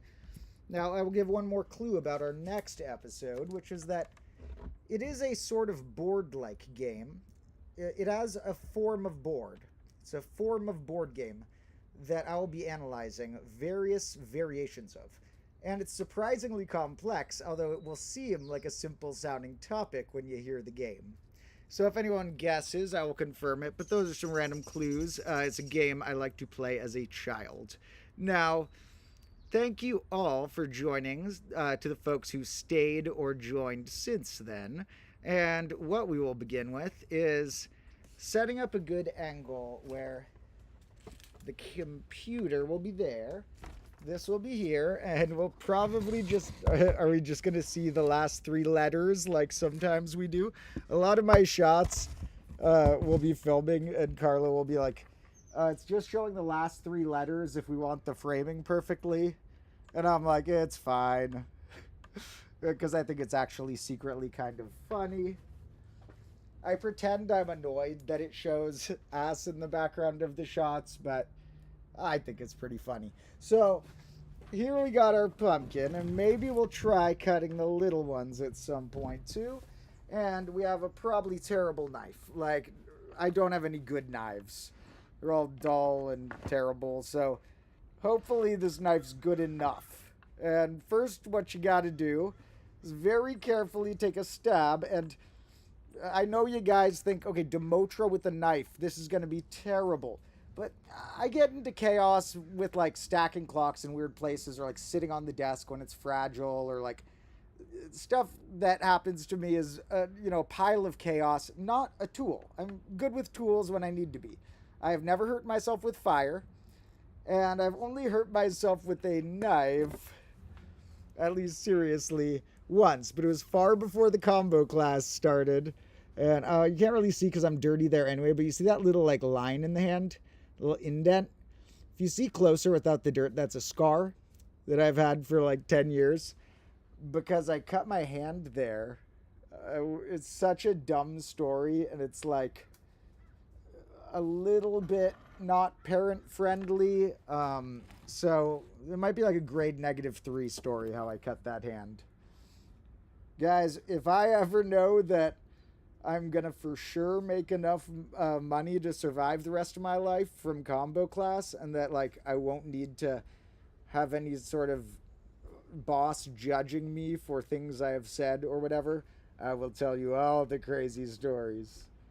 We're getting there. We're building it up. I still live with my parents, but we are making enough money that I'm expanding the amount of hours I'm able to hire camera people to.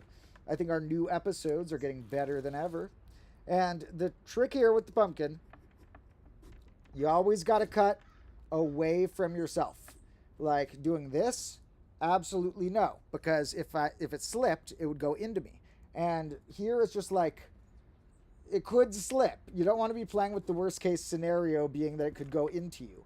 So if I'm here, the worst case scenario is like, it flies off. I mean, okay, worst case scenario, I hurt myself. But, you know, the more common bad scenario, it would just fling that way. Worst case scenario is a funny phrase because you could always come up with the worst scenario. The worst case scenario is everyone in the universe is tortured for indefinitely, and because otherwise you can go with some sort of worse situation. So this is working so far. We're designing the hat. I almost forgot, but I'm kind of doing it accidentally correct. You got to stab inward when you're doing this. Otherwise, the hat won't stay on it when you try and take it off and put it back. I have to have it slanted. Luckily, I'm kind of doing that by accident. So I think it'll work.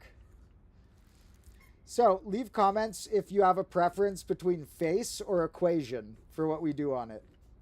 Or a third option. You could, leave whatever you want if you want something else.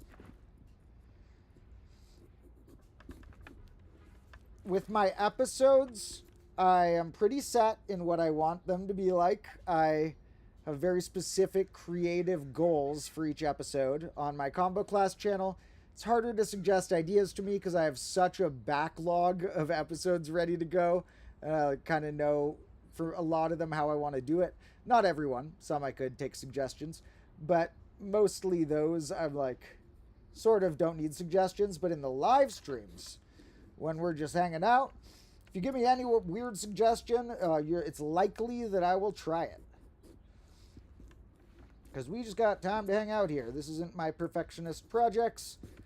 This is... Like, the live streams obviously do not grow the channel that much. They're always tiny, which is funny because YouTube does love my shorts. And they even have been loving the new episodes on the combo class channel, which is awesome. The last few have been going up quickly. So that is awesome. I think it's because partially just those were some topics that are relatable to a lot of people. So like non-math people might still click 0 point infinite nines. Does it equal 1? Or non-math people might still click multiplication tables might have been taught to you wrong. And so they're sort of like relatable topics. Sometimes get more views with math because, somebody who doesn't like math isn't going to click on like, what's the Riemann hypothesis? So that's why I trick them into liking it. It's like, ooh, actually, we're just studying this game and there's flames and cats. But all of a sudden, I have taught you a lot of math and you're learning to like it. So, the hat removal. Success! Hat removed. So, I was correct that compared to what I remember from the past, pumpkins have a really like goopy center that's kind of messy to take out. They have all these seeds and stringy things. It's like really gloopy and full. This one has barely any of it, and it looks really dry and easy to take out. This one is more air than goop. It's like practically hollow. So I'm thinking they're breeding the ones that they sell around Halloween season to do that. So they don't get complaints of like, I can't cut your pumpkin, it's too hard. It's like, that thing was easy to cut. I was just chatting while I was doing it. I didn't even have to think about it, really. Now, here's where we see if a spoon will be sufficient to get all the... No, the spoon's not going to be sufficient. I got to grab the... Okay, proven. The spoon won't work. We got to grab the gloop. I got myself a towel for afterward. So now is the stage where you grab the gloop. Better move my phone. And here, we'll zoom in a little bit. What am I doing?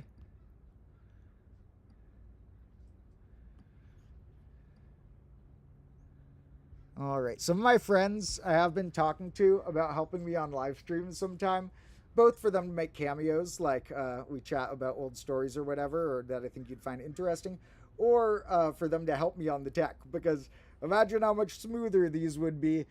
Maybe they would lose some of their funny charm, but I think it's okay to go toward that degree of smoothness and lose that specific funny charm of me messing up the tech a lot. That's like a more annoying type of charm. So we can upgrade that and try and find a situation where somebody else is running the tech and I'm just focused on, saying fun stuff and interesting topics and not letting myself get too distracted and reading the chat sometimes and stuff. Speaking of which, I should read the chat while I'm doing this. Somebody guessed Go for what game I might analyze. Good guess. I don't actually know enough about Go for that to be the game. It's a much simpler game. See, Go is one that is on chess's type of level of complexity. I'm not sure if it is as complicated as chess or more or less, but it is a similar realm of complexity to chess compared to the game we're doing is almost closer to tic-tac-toe than that on the spectrum in some ways. It's not tic-tac-toe, but so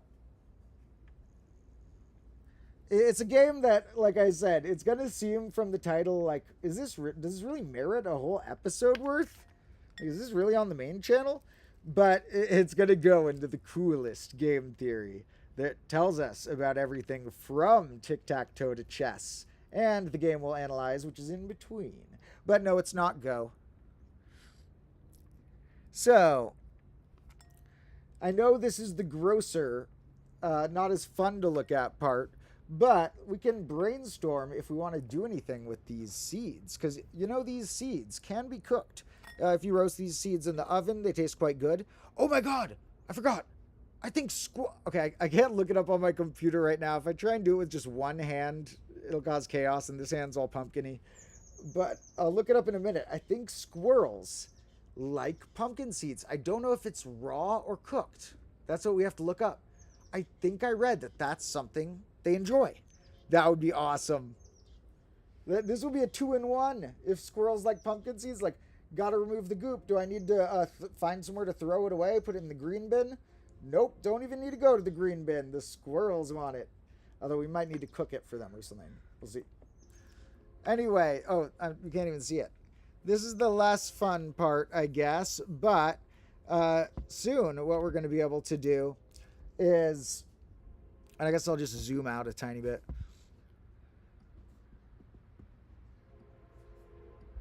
Soon, what we will be able to do is carve this.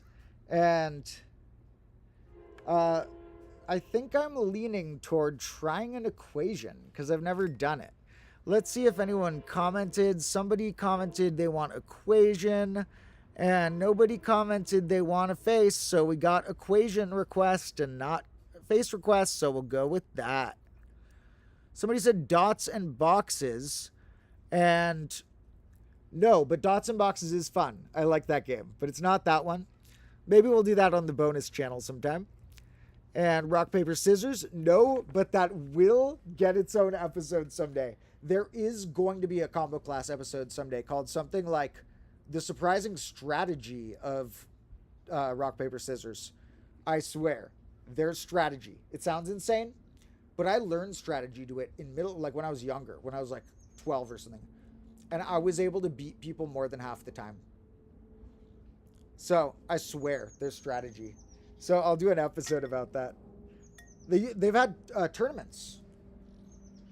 And it sounds absurd. Like, how could you have strategy with that? But I love rock, paper, scissors because it's a great analogy for a lot of mechanisms. It will also be referenced when we discuss a topic that I've been brainstorming for so long that I keep not doing it because I'm worried I'll get it wrong and it feels grandiose and like a big goal. But there's going to be a very long episode, including a lot of personal discoveries about something called intransitive dice that are very paradoxical seeming. And they have a sort of like more complicated version of rock, paper, scissors going on in them. And if you look in other aspects, you see rock, paper, scissors too. I noticed it when I was studying the game Magic, the Magic cards recently, where in tournament settings, sometimes if there's certain cards that are too good that let a certain type of deck beat most other decks by using certain cards, well, there ends up being this strange rock, paper, scissors thing that happens because there will be the player using the really good combo piece that can beat almost any other average deck. Then there will be a player, or, set of players, deck really, there will be the deck that is designed to beat that combo. Even if the combo deck can be almost any other one, there's probably some deck that just designed against that combo can like sneak around it or prevent it and then win. So there could be a deck that could beat that one. And then somebody could design a deck. We'll call those A is the one that's really good with the combo. B is the one designed to lock down the combo and beat the combo deck. And then we'll say C is one that can beat B. Now, because you could design decks to beat other decks if you know like exactly what type they are, in most cases at least. And so then C is probably in the category A can beat.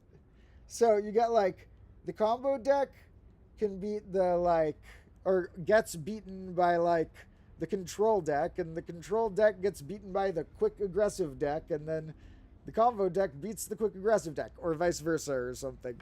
So you get a rock, paper, scissors relationship when a tournament gets busted. There can be 3 decks that rise to the top. Not always, but quite interesting that that can happen. And that when it gets utterly broken, it isn't one deck that rises to the top. It sometimes requires a little cycle, because you can target the deck, then you target that, and eventually you're cycled back around. And in this case, it often only takes 3, the minimum cycle. Good old 3. I do still intend on writing some sort of entire book about Threvens and Throds. All the things I've discovered about evens and odds mixed with Threvens and Throds. And the fact that we're talking about evens and odds too means that the real star of the book is 6, because that is the smallest Threven even, larger than 0. So, we've gotten this mostly gone. Now, I'm going to use the spoon to sort of like carve at it a little bit. It's got some thick skin. We're not going to bust to the exterior. Now, we're going to kind of just like peel off these to a degree, try and like get these hairs off.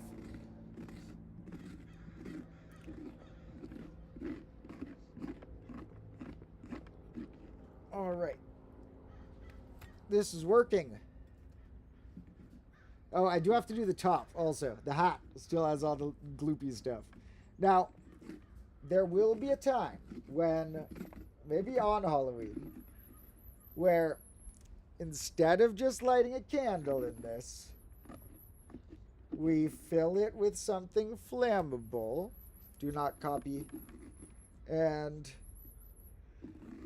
we not blow it up, but like have it be a really big candle. Like have it be a massive candle. Maybe we could put wax in it and make an actual candle. Like if we just poured a ton of melted wax in it somehow and put a giant wick. Now that won't work as well once we carve the equation, but we should probably carve something, because the typical way to use these fellows, we're only going to be able to do that once or twice with a big flame. We could do several candles over the days and appreciate it and get to see the candle glow leak out through the little holes. Now, I wonder if we're going to get this during darkness. It's 6:18 here. It does seem to be starting to get dark. Maybe if we just hang out and chat for a while, you know, don't rush our stream. It will get dark enough that when we're done here, we'll be ready to actually see a candle. Do the actual good look of the jack-o'-lantern, not just be here in the daytime like, oh, I'm imagining it. So, I'm just trying to carve a bunch of this off so we don't have to worry about it later. In the meantime, let's think about what else is new. Well, I know I've been saying this for a while, but I have been, as I was before, still a little bit locked in an introverted zone of working on a lot of writing for my fiction books and musical stuff, and doing all the editing for pretty long combo class episodes. So, I've been doing a lot of personal projects, and I haven't been spending enough good time on the Discord or Patreon or my emails recently. So sorry if anyone's like asked me questions on there that I'm late to answer. I will jump back on that soon, because a lot of my time has been filming and editing rather long combo class episodes recently, and we're going to go back to some shorter ones. But often I'll say that, and then when I actually film the episode, it is not a shorter one. So we'll see if this next game theory one I'm going to guess it's a little shorter. I'm going to guess it'll be 20 minutes instead of like 25, but we'll see. Now, in any case, all the people on the Discord and Patreon and stuff are awesome. I love you, and if I'm late to chat to that, sorry, but there's awesome communities chatting on the Discord, all the combo lords and such. And if you're extra helpful, the Patreon does really help. So, my next goal is, it's very hard to have this be my only main zone to film. My room is tiny and inside a house with a lot of noise, and different times where I can't make super noise and like request everyone else is silent or whatever. And it's a very small room anyway. So one of my goals is to be able to move out, both for personal reasons, because I've been sort of, trapped here in a good and bad way since my surgery.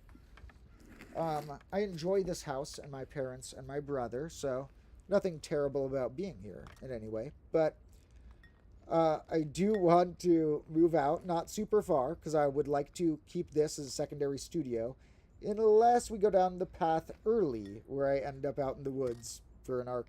So that could come in grade -3, or it could come later. I'm guessing my next goal will be to move out somewhere where I have an indoor studio. And in my indoor studio, I'll be able, I'm going to move somewhere I can make noise and have it set up to stream. So I'm going to set up another cheap computer that's not my main laptop to be a streaming one, and have it just like set up on a desktop computer at a good, cool angle. And then we can add more cameras as time goes on. Shout out to my main camera guy, Carlo, who has been really awesome at working with me and adapting and learning and, figuring out what's best for making the episodes work well along with me. Like, although I do direct and edit the episodes, whoever's behind the camera, which is typically Carlo these days, does have a decent amount of creative freedom on certain shots and a certain amount of skill required to quickly capture disasters at the right time, but make the whiteboard look clear enough at other times. So,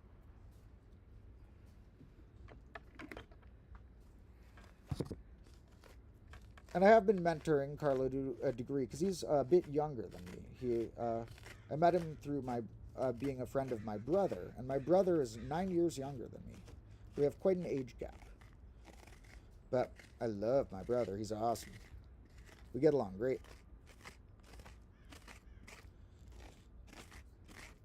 We're a bit different personality-wise, but like in terms of, inner beliefs and goals as humans and stuff, we have different like day-to-day lives and such, and different habits and such and ways of communicating, but on the deepest levels we are similar.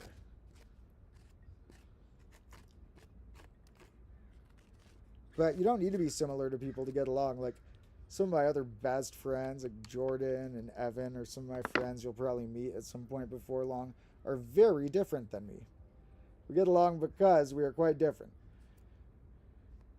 I don't know how well I get along with people who are like me, because I don't usually meet people who are like me.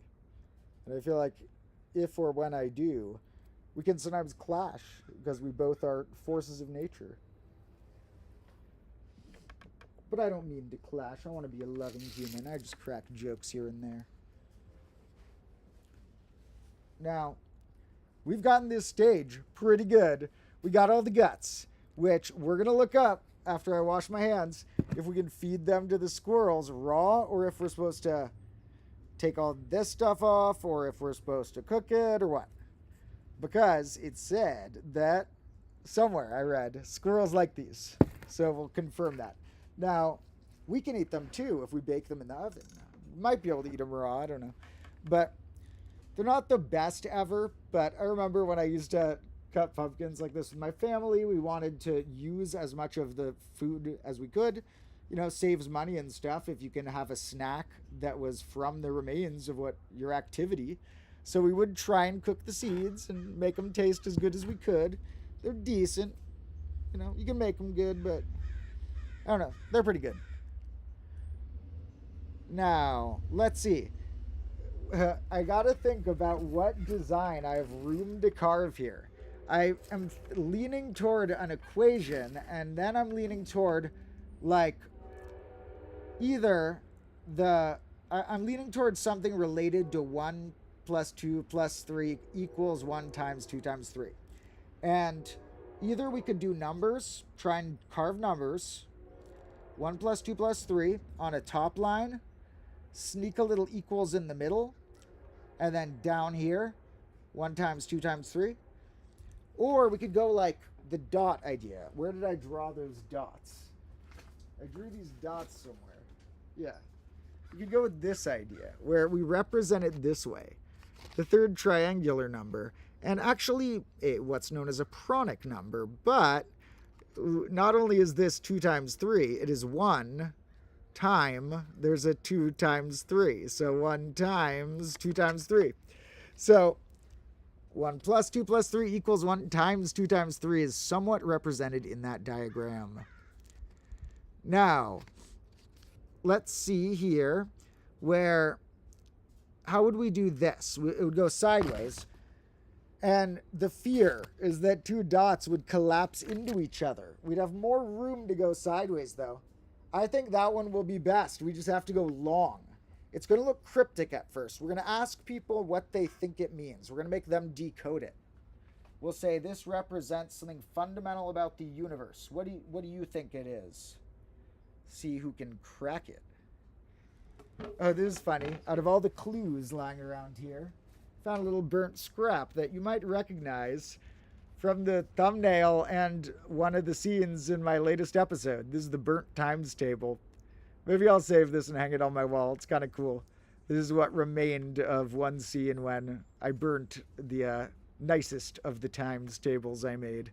This took a while to draw that times table. I messed up a few times and had to restart.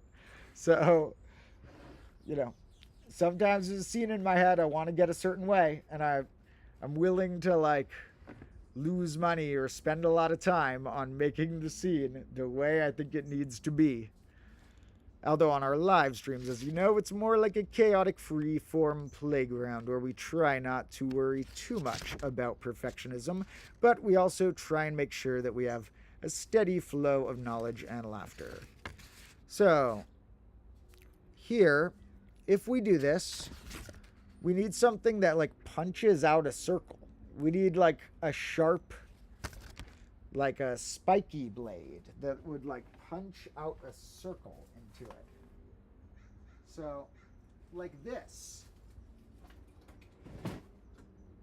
I wonder if this would work. Look, it's the bottom of this light thing. It's light plastic. So actually, I don't know if this can go through. I'm going to snap it maybe if I try. Maybe, let's look. This will be a backup plan. It's kind of the right shape and size, but it's just like really flimsy feeling. So we need something sharp and like just able to jab a circular hole. Maybe a marker. What about this marker? Oh, okay, no, here we go. Well, not quite. Oh, yeah. Okay, this is it. Oh my God, this is perfect. This light, this thing can slip on and off, and it's metal. It's more durable feeling. And now it's just like this hole. We might get some clogged in there, but we'll use another thinner stick to like push out whatever's clogged in there. This will be our declogging stick. Now, we're just going to go for it and make a sample hole, because if it doesn't work, then we're going to turn it instead into an eye. So, or the tip of a number. We're going for a triangle right here. Okay? This is the top of the triangle. Come on, baby. Yeah. It did it. We did it. Okay, it's a kind of smallish hole, but that is Makes it less likely we'll have the breakage between the holes problem. Okay. There's a hole.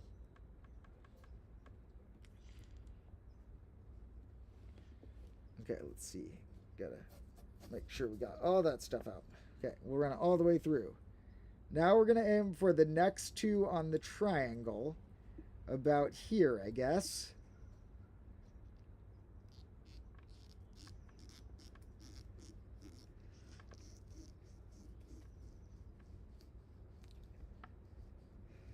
Oh, pumpkins are thick.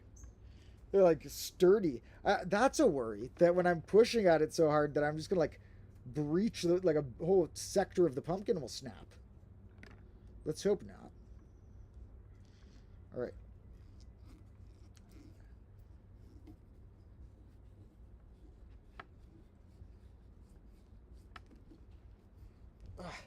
This is hard.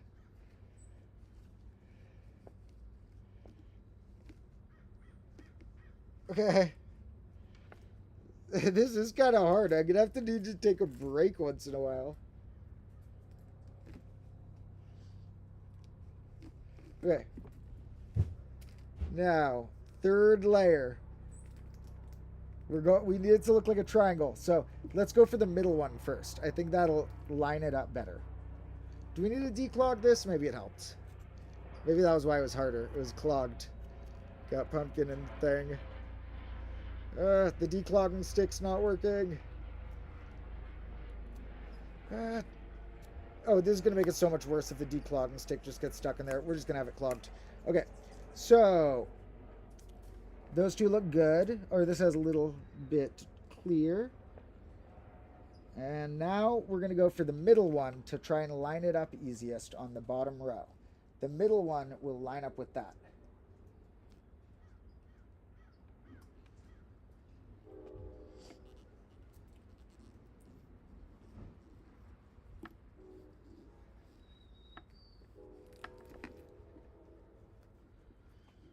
Part of why I came up with this arrangement was not only liking this equation and just it popping in my head, but I did have the question in my head of like, what meaningful little symbols or glyphs could I create that are minimalistic but unique? I mean, not that no one's ever written that before, but, you know, anything is unique enough if it's not something commonly discussed. And I don't know if anyone's drawn that picture before or not. Either way, I consider it a combo class symbol because it represents three-evens, evens, factorials, triangular numbers, and just some of the most classic numbers, 1, 2, 3, and 6. So, this isn't perfect for a triangle, but it's close enough. Hopefully people will get the vibe that it's a triangle. Oh no, is this going to destroy the whole thing? I'm worried it's going to like breach the whole pumpkin and it's going to like, a whole sector of this is going to snap off. Okay. I'm seriously going to need to give my hand a break between this and the rest of it. Okay, that's not perfect. Where this one goes and that one goes. I hope people can tell it's a triangle. Maybe we'll widen the circles somehow, but I don't know how we'll keep them round enough if we widen them.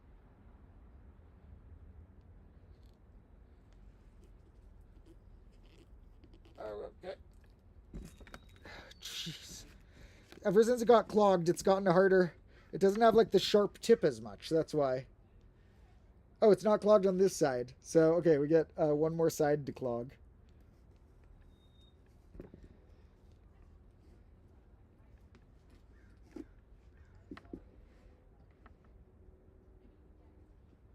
Okay.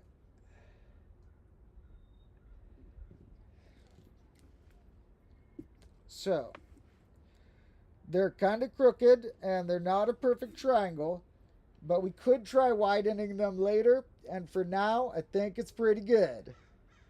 Now, let's remember another cool fact we get when we look at triangles like this.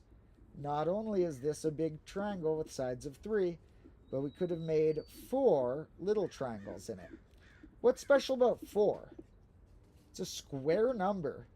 Why would a square number pop up in the triangle? Well, if you're curious, draw out a bigger version of this with 4 and see how many mini triangles you'd fit in it. And see if you can find why there could be a relationship to square numbers. And we will have some episodes in the future that are going to go more directly into what are known as polytope numbers and a specific type known as the polygonal numbers. Here, we're going to try and make an equal sign. That's a little easier because I can use the blade. So, this is the top of the equal sign. We're sort of trying to make a straightish slice sideways a bit, saw over a bit, and a little further. Ugh. Okay, that's far enough. Now, how am I going to do this? Okay, we're going to do another straight one, and then we have to, like, connect the edges. Okay, oh no. Veering downward. Okay, yay. Got straight again. Okay. Now we're going to use this tool to try and punch it out.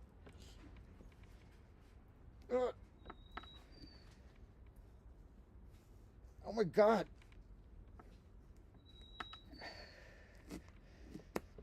There's got to be a better tool for this job. Okay. There we go. Yeah. Well, even with the bad tools, hard work can make it happen. So, these we'll put here. We'll read about maybe the squirrels like that part too. I don't know. So, let's see. What's going on in our chat? Thank you all for joining me. People are talking about roasting the seeds. People are talking about cellular automata related to rock, paper, scissors like things. People are guessing what game I was referring to earlier, and it's not a more complex version of just rock, paper, scissors. Rock, paper, scissors will be mentioned, similar to how chess is mentioned. Rock, paper, scissors will be on one end of the spectrum of provable games. Chess will be on another end of the spectrum. The game we analyze is closer to rock, paper, scissors, but is not purely a variety of it. Although you can describe it as a variety of rock, paper, scissors, as we will in the episode, it is not, of tic-tac-toe. Actually, it's closer to a variety on tic-tac-toe, not rock, paper, scissors, the game we're talking about this time. The one that's closer to rock, paper, scissors, when we finally do my really long, intransitive dice episode that will be a masterpiece that I've been brainstorming for years. I have a few episodes like that. So, thank you to people who say that I help make them smarter. Really awesome to hear stuff like that. I love hearing ways in which my videos helped somebody, because a few years ago when I went through a major transition, I overcame a darker period where I had been drinking a lot and really depressed and anxious and really spiraling down bad mental rabbit holes. And I was worried that I had been like rude to people or mildly dishonest to people or late to things always, or little things that I felt bad about, like maybe I'd had a negative impact on the world during those little years. And it bugged me, like, even if I was nice to people as a child, did I like undo that or go even in the red by having a year or two where maybe I was a little more irresponsible or accidentally rude at times or stuff? But now I believe that I have been on a good quest to go further and further into doing good things for the world and try and feel proud of that. So thank you guys for helping me with my quest to feel proud, which helps me going through the day. Somebody asked, do I eat squirrel? On a twisted note, I have never tried it. I don't know if we'll ever consider that. All I'll say is, if for some reason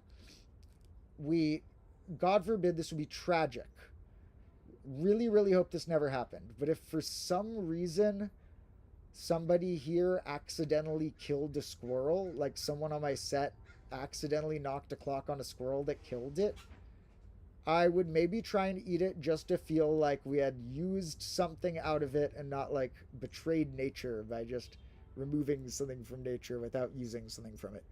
I even believe in using as many things from the thing as you can. Like, we're going to try and use the seeds here.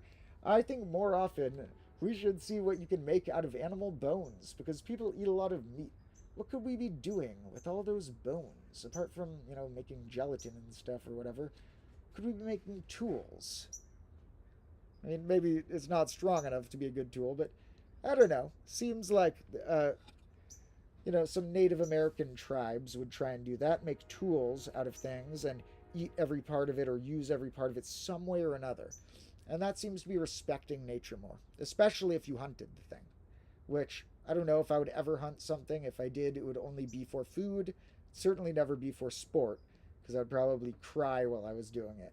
It would be hard, But I don't know if I'll ever do that. It would be for food only.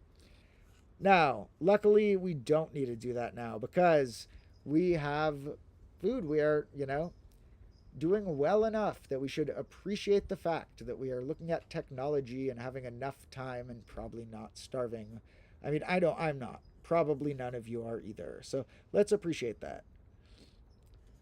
And people are awesome. Wholesome and mathematical. Thank you. We will do more. As if it says wholesome's confusing. What about halfsome?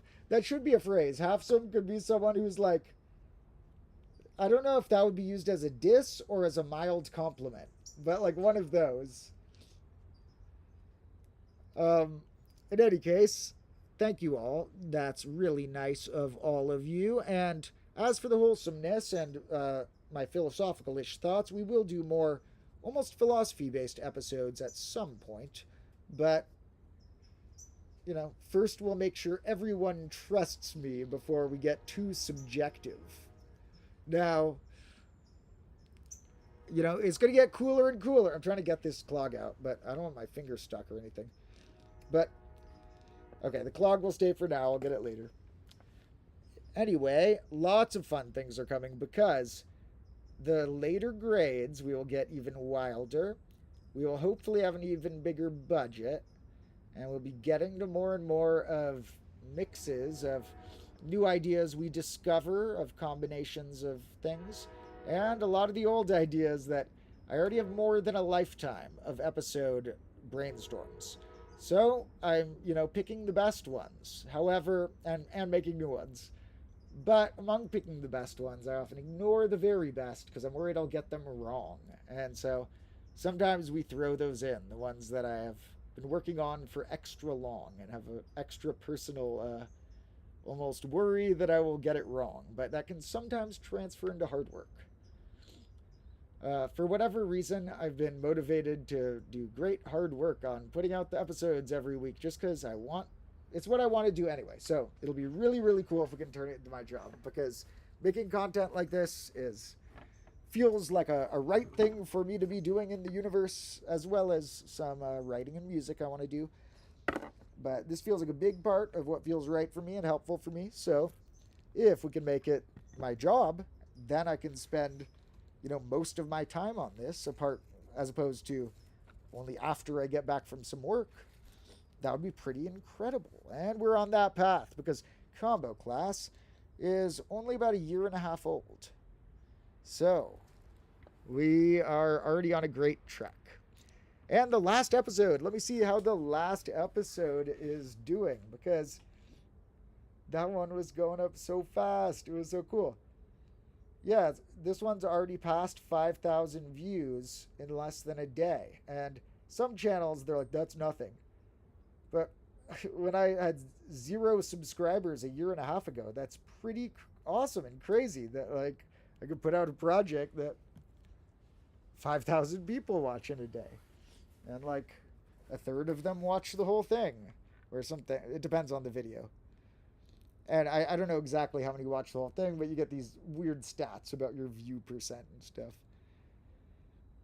Maybe I should do a video about that at some point, which is, I feel like if I cultivated my thoughts, I could give a really good tutorial about what I think is going on in the YouTube algorithm. And even the TikTok algorithm, because I randomly posted it on there, even though I didn't care about it as much. Because although I certainly am not going to pretend I know how the algorithm works. This is how your channel gets big. It takes a lot of passion, creativity, and luck, and hard work. I guess that's the passion I was referring to. But you also need to, you know, have some weird inner sparks of creativity that make you want to be an entertainer that everyone's staring at. And you need to work really hard, and you need some luck, and you might need to, like, be in a good enough position where you have some time to start. Like, I was living at home with my parents, so I was able to spend whole days working on it instead of having to, you know, spend all day working to pay rent somewhere. So, shout out to my parents for, you know, they were, by them living, letting me live here, that, which they would. We have a good relationship. They, of course, they would in their eyes, but not all parents would. That let me have more time to make the episodes better. And now I'm treating this like my job, but I don't make nearly enough money to consider moving out. But I make enough money to reinvest in combo class, all of it, and have a slightly bigger amount I'm reinvesting, which gives me more options. So if I see a cool pumpkin that, like, these little ones were like 30 cents, but this one was like $7 or something. If I see a pumpkin for $7, I can get it for the show. So,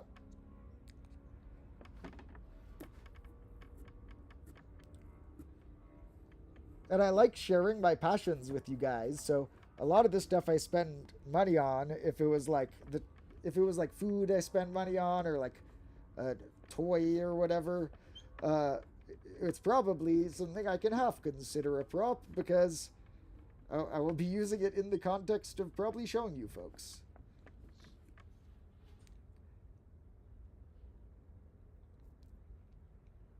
Now, as for combo class being new, I have older channels that I will show you guys the link to sometime. That I shared one on my Patreon once, but I've had many channels over the years, none of which, until combo class, ever got more than 2 digits of subscribers. None of them got more than like 30 subscribers ever. And that was still good practice and kind of good content. Good content maybe, with not as good as combo class, but we will unsurface that at some point. Some of it's good content. Okay, I'm going to try and use the spoon here. Can that go through? Nah, I need my tool. Oh, it's so dark. You can't see anything. Oh no, I just saw the camera. Like, I can see a lot better than the camera. Let me see if brightening it up. Okay, yeah. That helps. Cool. Where's my tool? Really, where'd the tool go? Okay. Okay.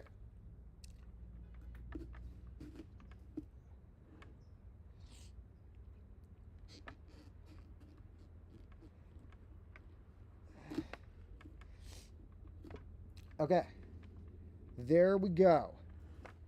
Equals. Maybe we can lengthen this one a little. Do you think... Are we pushing it? There we go. Lengthened it a bit. Equals. Nice. Let's have you see it straight on. We got our equals carved out. And here, if you couldn't see clearly, we have our dots. A triangle of dots that hopefully are big enough to emit light through them at the right angle. Now, equals. Let's try and space this out similarly. And then, oh my God, we can't, oh yeah, I thought that was the next, no, we have room. So here, we got to space it out similarly, which means kind of far. And this one is a rectangle. We're going to put it upright so it has a similar height to the other. Or should we, which way should we put it? Because we could put it sideways too. We'll put it this way for now, but if I ever like spray that on the wall or something, I have to think about which orientation this one goes. I think it goes up, makes more sense. Now, if you want to know more about, as usual, some of these topics have come up in things I've ranted about in episodes before. So, if you want to learn more about 6, I will someday make an episode about how 6 is the most underrated number ever. But you can get a hint of how 3 and 6 are really cool if you watch my episode about why Threven should be in the dictionary. Also, for anyone who didn't hear or see, I did finally make some playlists on the Combo Class channel that are just like grade -1 in order and grade -2 so far in order. So there's whole playlists. If you're ever bored, you can sit through and watch it all. If you're seeing more ads, I'm sorry that YouTube did something where they prevented ad blockers from working for a lot of people, and maybe everyone. It happened to me. I'm seeing a lot more ads on YouTube these days, so remember, that wasn't my choice. I do activate ads, but not to the absurd degree they allow you. There's extra amounts that I could be clicking that I don't. Like on the streams, I could be having it play ads during the stream, but I'm like, nah, that'd be annoying for my viewers. I'm not going to make like $3 to annoy you guys.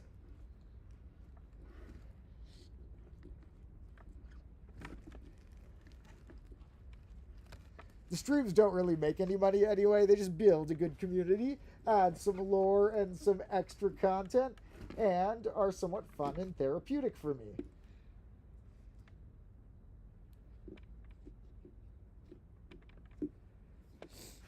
Now, we got 1 dot, and I think we're in a good position to make that the middle of the side. Let's see if I can get you seeing this better. Here, we're going to go there.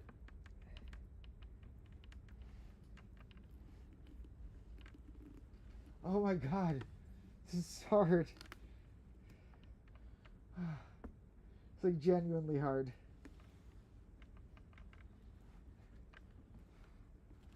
It's getting harder. It's like it's trying to pack the pumpkin into here, and it's getting more and more packed and rammed, a tight block of pumpkin. When I push it all out, it's probably going to dispel a whole, like, ocean of pumpkin. Oh, is there any other tools? No, I needed to use the tool. It's the size. It's a perfect size to make them the same. So, here, we'll try this side. Maybe the other side's a little easier, even though they're both clogged. Okay, Domotro, you only got 5 dots to go. You can do it.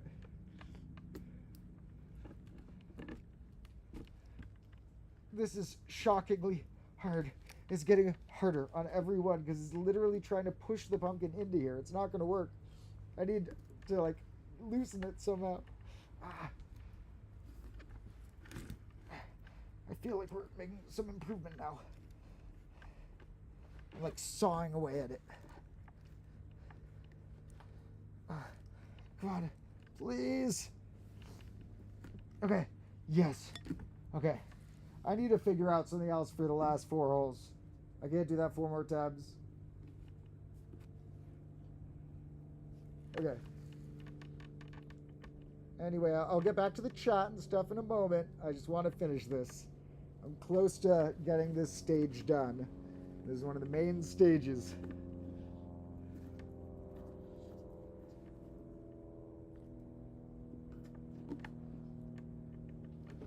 Yep.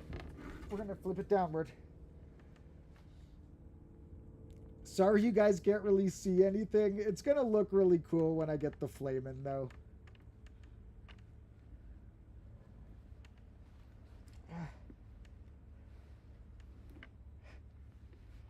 Jeez.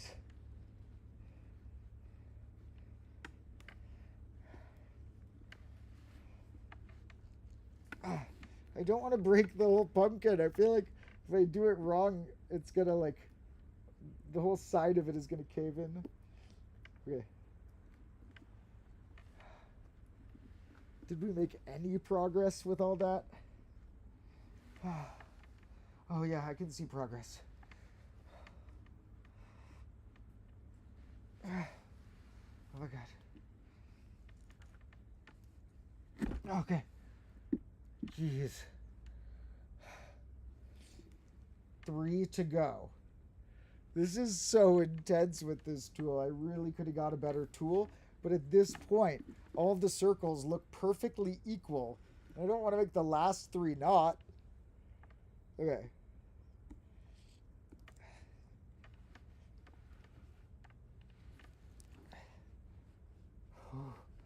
Okay, in the meantime, I can't even, like, I have to focus, like, all my brain power on how much muscle this takes. Although, I'll admit that I'm not the strongest guy on the planet these days. I've been in better shape. You know, I recovered from the surgery like a year or two ago. We'll get back in great shape throughout next year, maybe. But, so maybe someone else would have a slightly easier time. But I swear, it's pretty hard.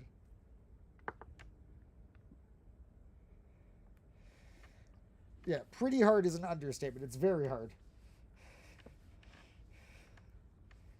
Okay. Okay. Come on.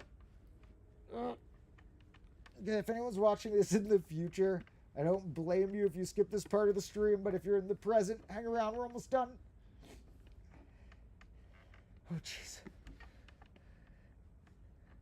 Okay. One last hole to go. And then we can just clean them up in a minute. Like, remove any extra trimmings that are in the way. Oh my god. Okay. We'll remove the trimmings later. Now, we just gotta get the last hole. The final hole. Oh, I gotta be careful. I chipped the pumpkin. Okay, the pumpkin has a small chip to the side. That's a warning. Now I give it a little chip on the skin. It told me, if you do this extreme force wrong, you will break a hole in the wrong part of the pumpkin or desk or computer. Ugh. Okay, we're gonna make it work. We're so close. I mean, not close on this hole, but close on the total amount of holes.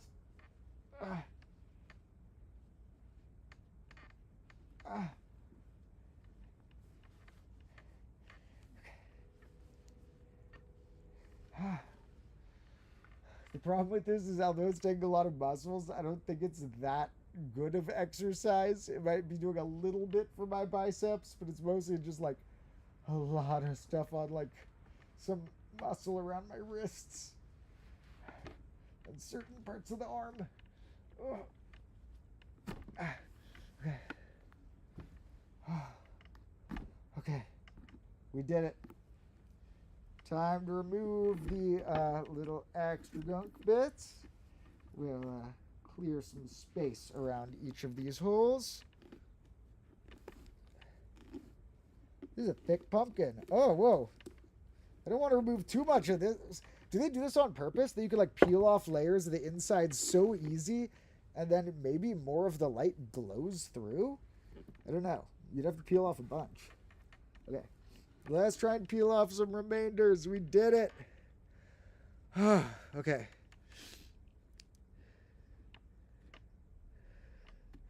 So thank you so much to whichever combo lords are still here.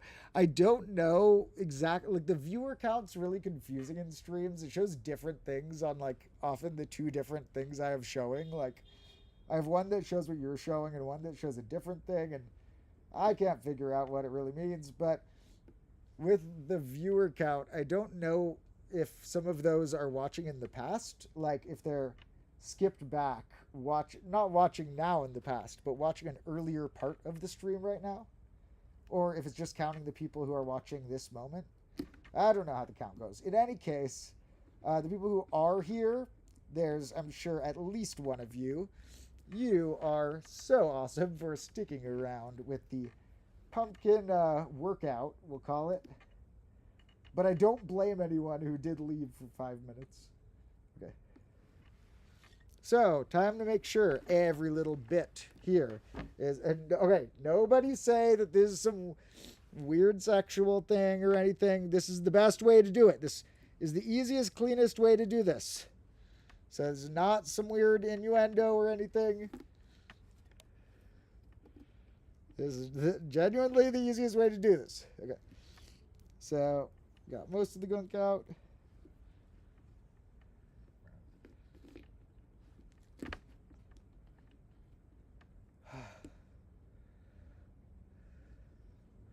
Okay, so I'm going to wash my hands and get a few candles. And then, since it is dark now, we're going to get to see why we did all this. We're going to get to actually see it in action. And maybe we'll even, if we're bored, carve one of the weirder ones somehow. But first, we're going to see this thing with its hat on and with light glowing out of it. So let's see what I have for candles. Worst case scenario, we'll burn paper in there.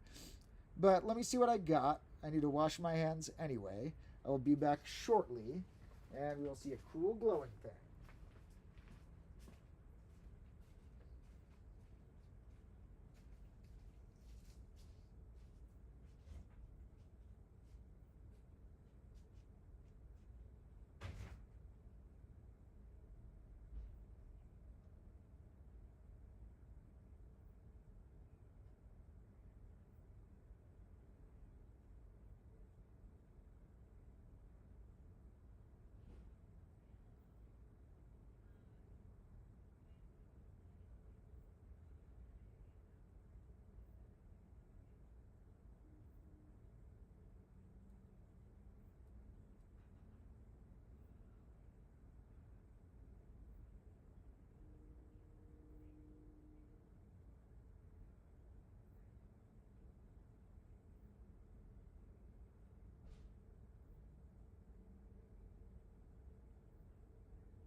I'm coming back, but I hear an animal. That better be a cat. Or I'm also cool with possum. Those are the only ones of that size I'm cool with.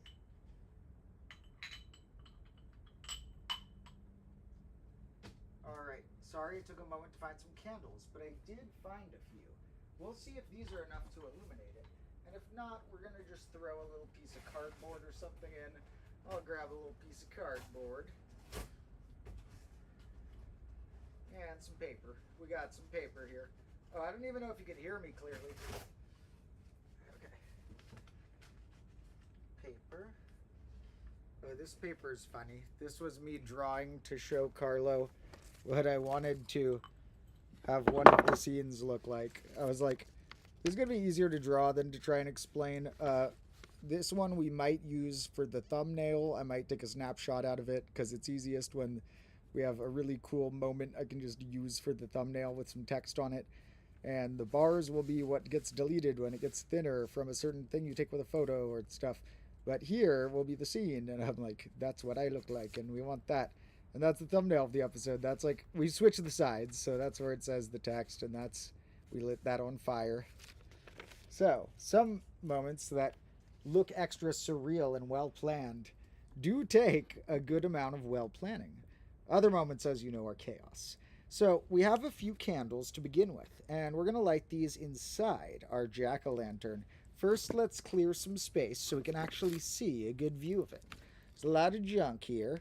We got all our other pumpkins we can put on the side.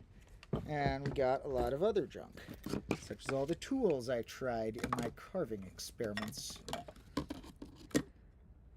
Somebody said, if quizzes are quizzical, what are tests?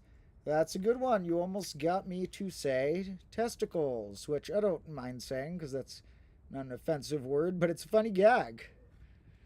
You know, if somebody's very uptight and does not want to say the word testicles, you could maybe trick them that way. Now, like I have said, I do sometimes casually use light swear words in my actual day-to-day life, and I may let myself do that in streams at some point.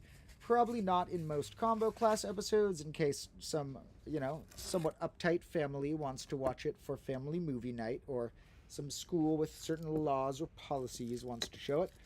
So we might not swear in the real combo class channel until an episode about profanity. And then we'll use swearing at the only very useful times. And we will not be using any swearing that is a slur against a group of people, for sure. Just, you know, things like the ones that rhyme with bit and duck and stuff like that. Now, let's see if we can even see all that. You can't even see the whole thing at once. So when I light it, we'll have to rotate it so you can see it all at once. It's the type of thing that you more have to like tilt your head around and you'll see all the glow coming around, as opposed to one simple face on one side. But that's okay, because when you first see it, it'll look a little strange, like, oh, that's nothing. That's a series of weird dots and shapes. You'd have no idea, perhaps, that this represents one of the most fundamental equations in the universe, the merging of the factorials and triangulars, the Pronic numbers, so much more. Now, in here, let's put a few lights. Let's see how well we can light these.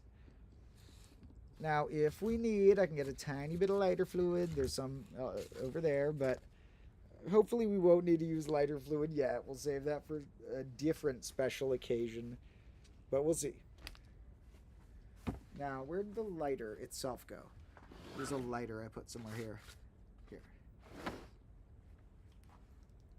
Ow, I think I might have jabbed myself on there was a knife in that drawer. Ow, I gotta be careful in my drawers. So here, this one will definitely light, but it's tiny. But it's a good starter. Now, at first, a lot of the glow will escape. It won't look as special. I'm going to also turn down your computer brightness, so you can't see it as much, but the glow will begin to form. But when we put the hat on, the glow will look even clearer. Now, let's add a few.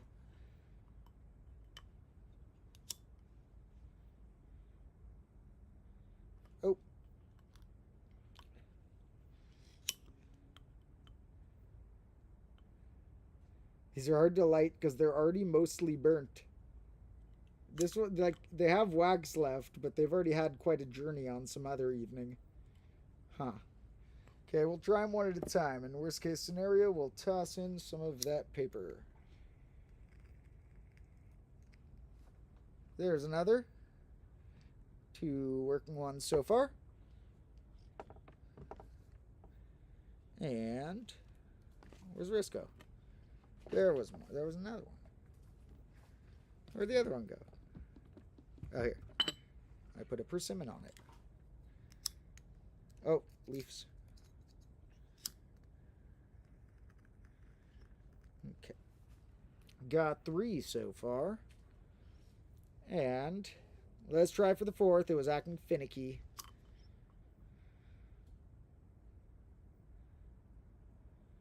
Come on. I see you, Wick. You're like right next to the flame. Yes. Okay, we got all 4. I think that's going to be good for now. Let's put the hat on. Now, as you can see, on this side, we have a triangular glow. And what does that triangular glow equal? Well, that triangular glow equals this rectangular glow. A 1 by 2 by 3. The 1 is going the other direction or stating the quantity. The 2 and the 3 are more obvious. Sort of like insect legs. Get 1 ant with 2 sides and 3 legs on each side. Most common limb on the planet. It's another reason why 6 is fundamental. 6 equals 6. Because, yeah, this is pretty cool. I'm glad it worked out that way. Just to see it glow a little more, let's throw in 1 burning piece of paper. Just to see it, like, extra on fire. We will burn that little picture I made of the thumbnail. Which is ironic, because this is funny. It's very meta. It's a picture of me burning something, which there is a film of. Now we're going to burn the picture of that.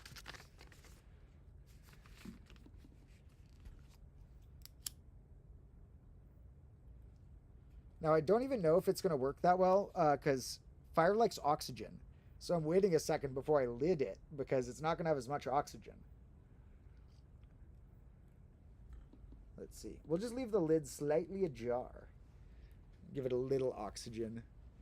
Now, oh yeah, now we get some flames creeping out the top there. That looks cool.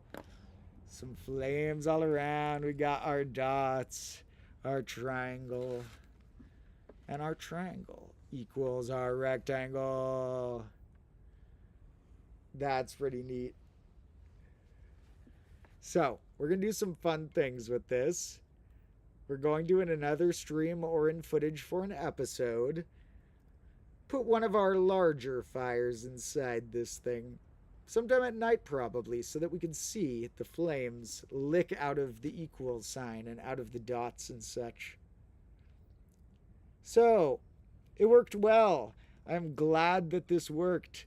Thank you to everybody who happens to still be around on this quite random stream that has gone down a different rabbit hole than I expected. I thought at first there was maybe less than 50% chance I was going to either A, be filming when it was dark still, and B, do the whole jack-o'-lantern cutting. But we did both, and I think it's for the best because we got a little sneak preview, and now I have this baby ready if I need to film any chaos involving a pumpkin.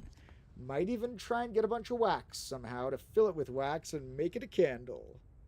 Get a big wick. So, we'll try some fun stuff.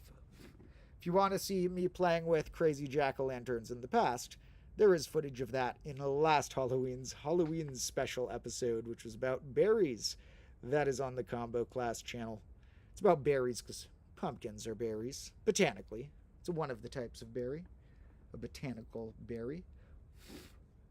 Now, we're going to wrap up our stream soon, now that we achieved many of our goals. I hope that anyone joining me in the present or future, or in the unlikely chance of the past, is having a wonderful day or night yourself, whether it's Friday the 13th, or if you have hit the 14th or beyond by now. And I love you all for joining me, especially in these casual ones. Nice that people just like coming along, like a friend / someone I'm mentoring to a degree, or whatever combo of that makes sense at the given time with what I'm talking about. I don't know, but I appreciate all of you. And you can always catch us more in the Discord, or if you're extra helpful, on the Patreon. And make sure that you've seen the episode that's linked in the description, that one that I put out last night about times tables. And I will see you all again soon. I'm going to wrap up the stream here and probably eat some persimmon or something. But time to put this out because, as you know, if I go inside, one must never leave a fire unattended in the combo classroom. All right, love you all.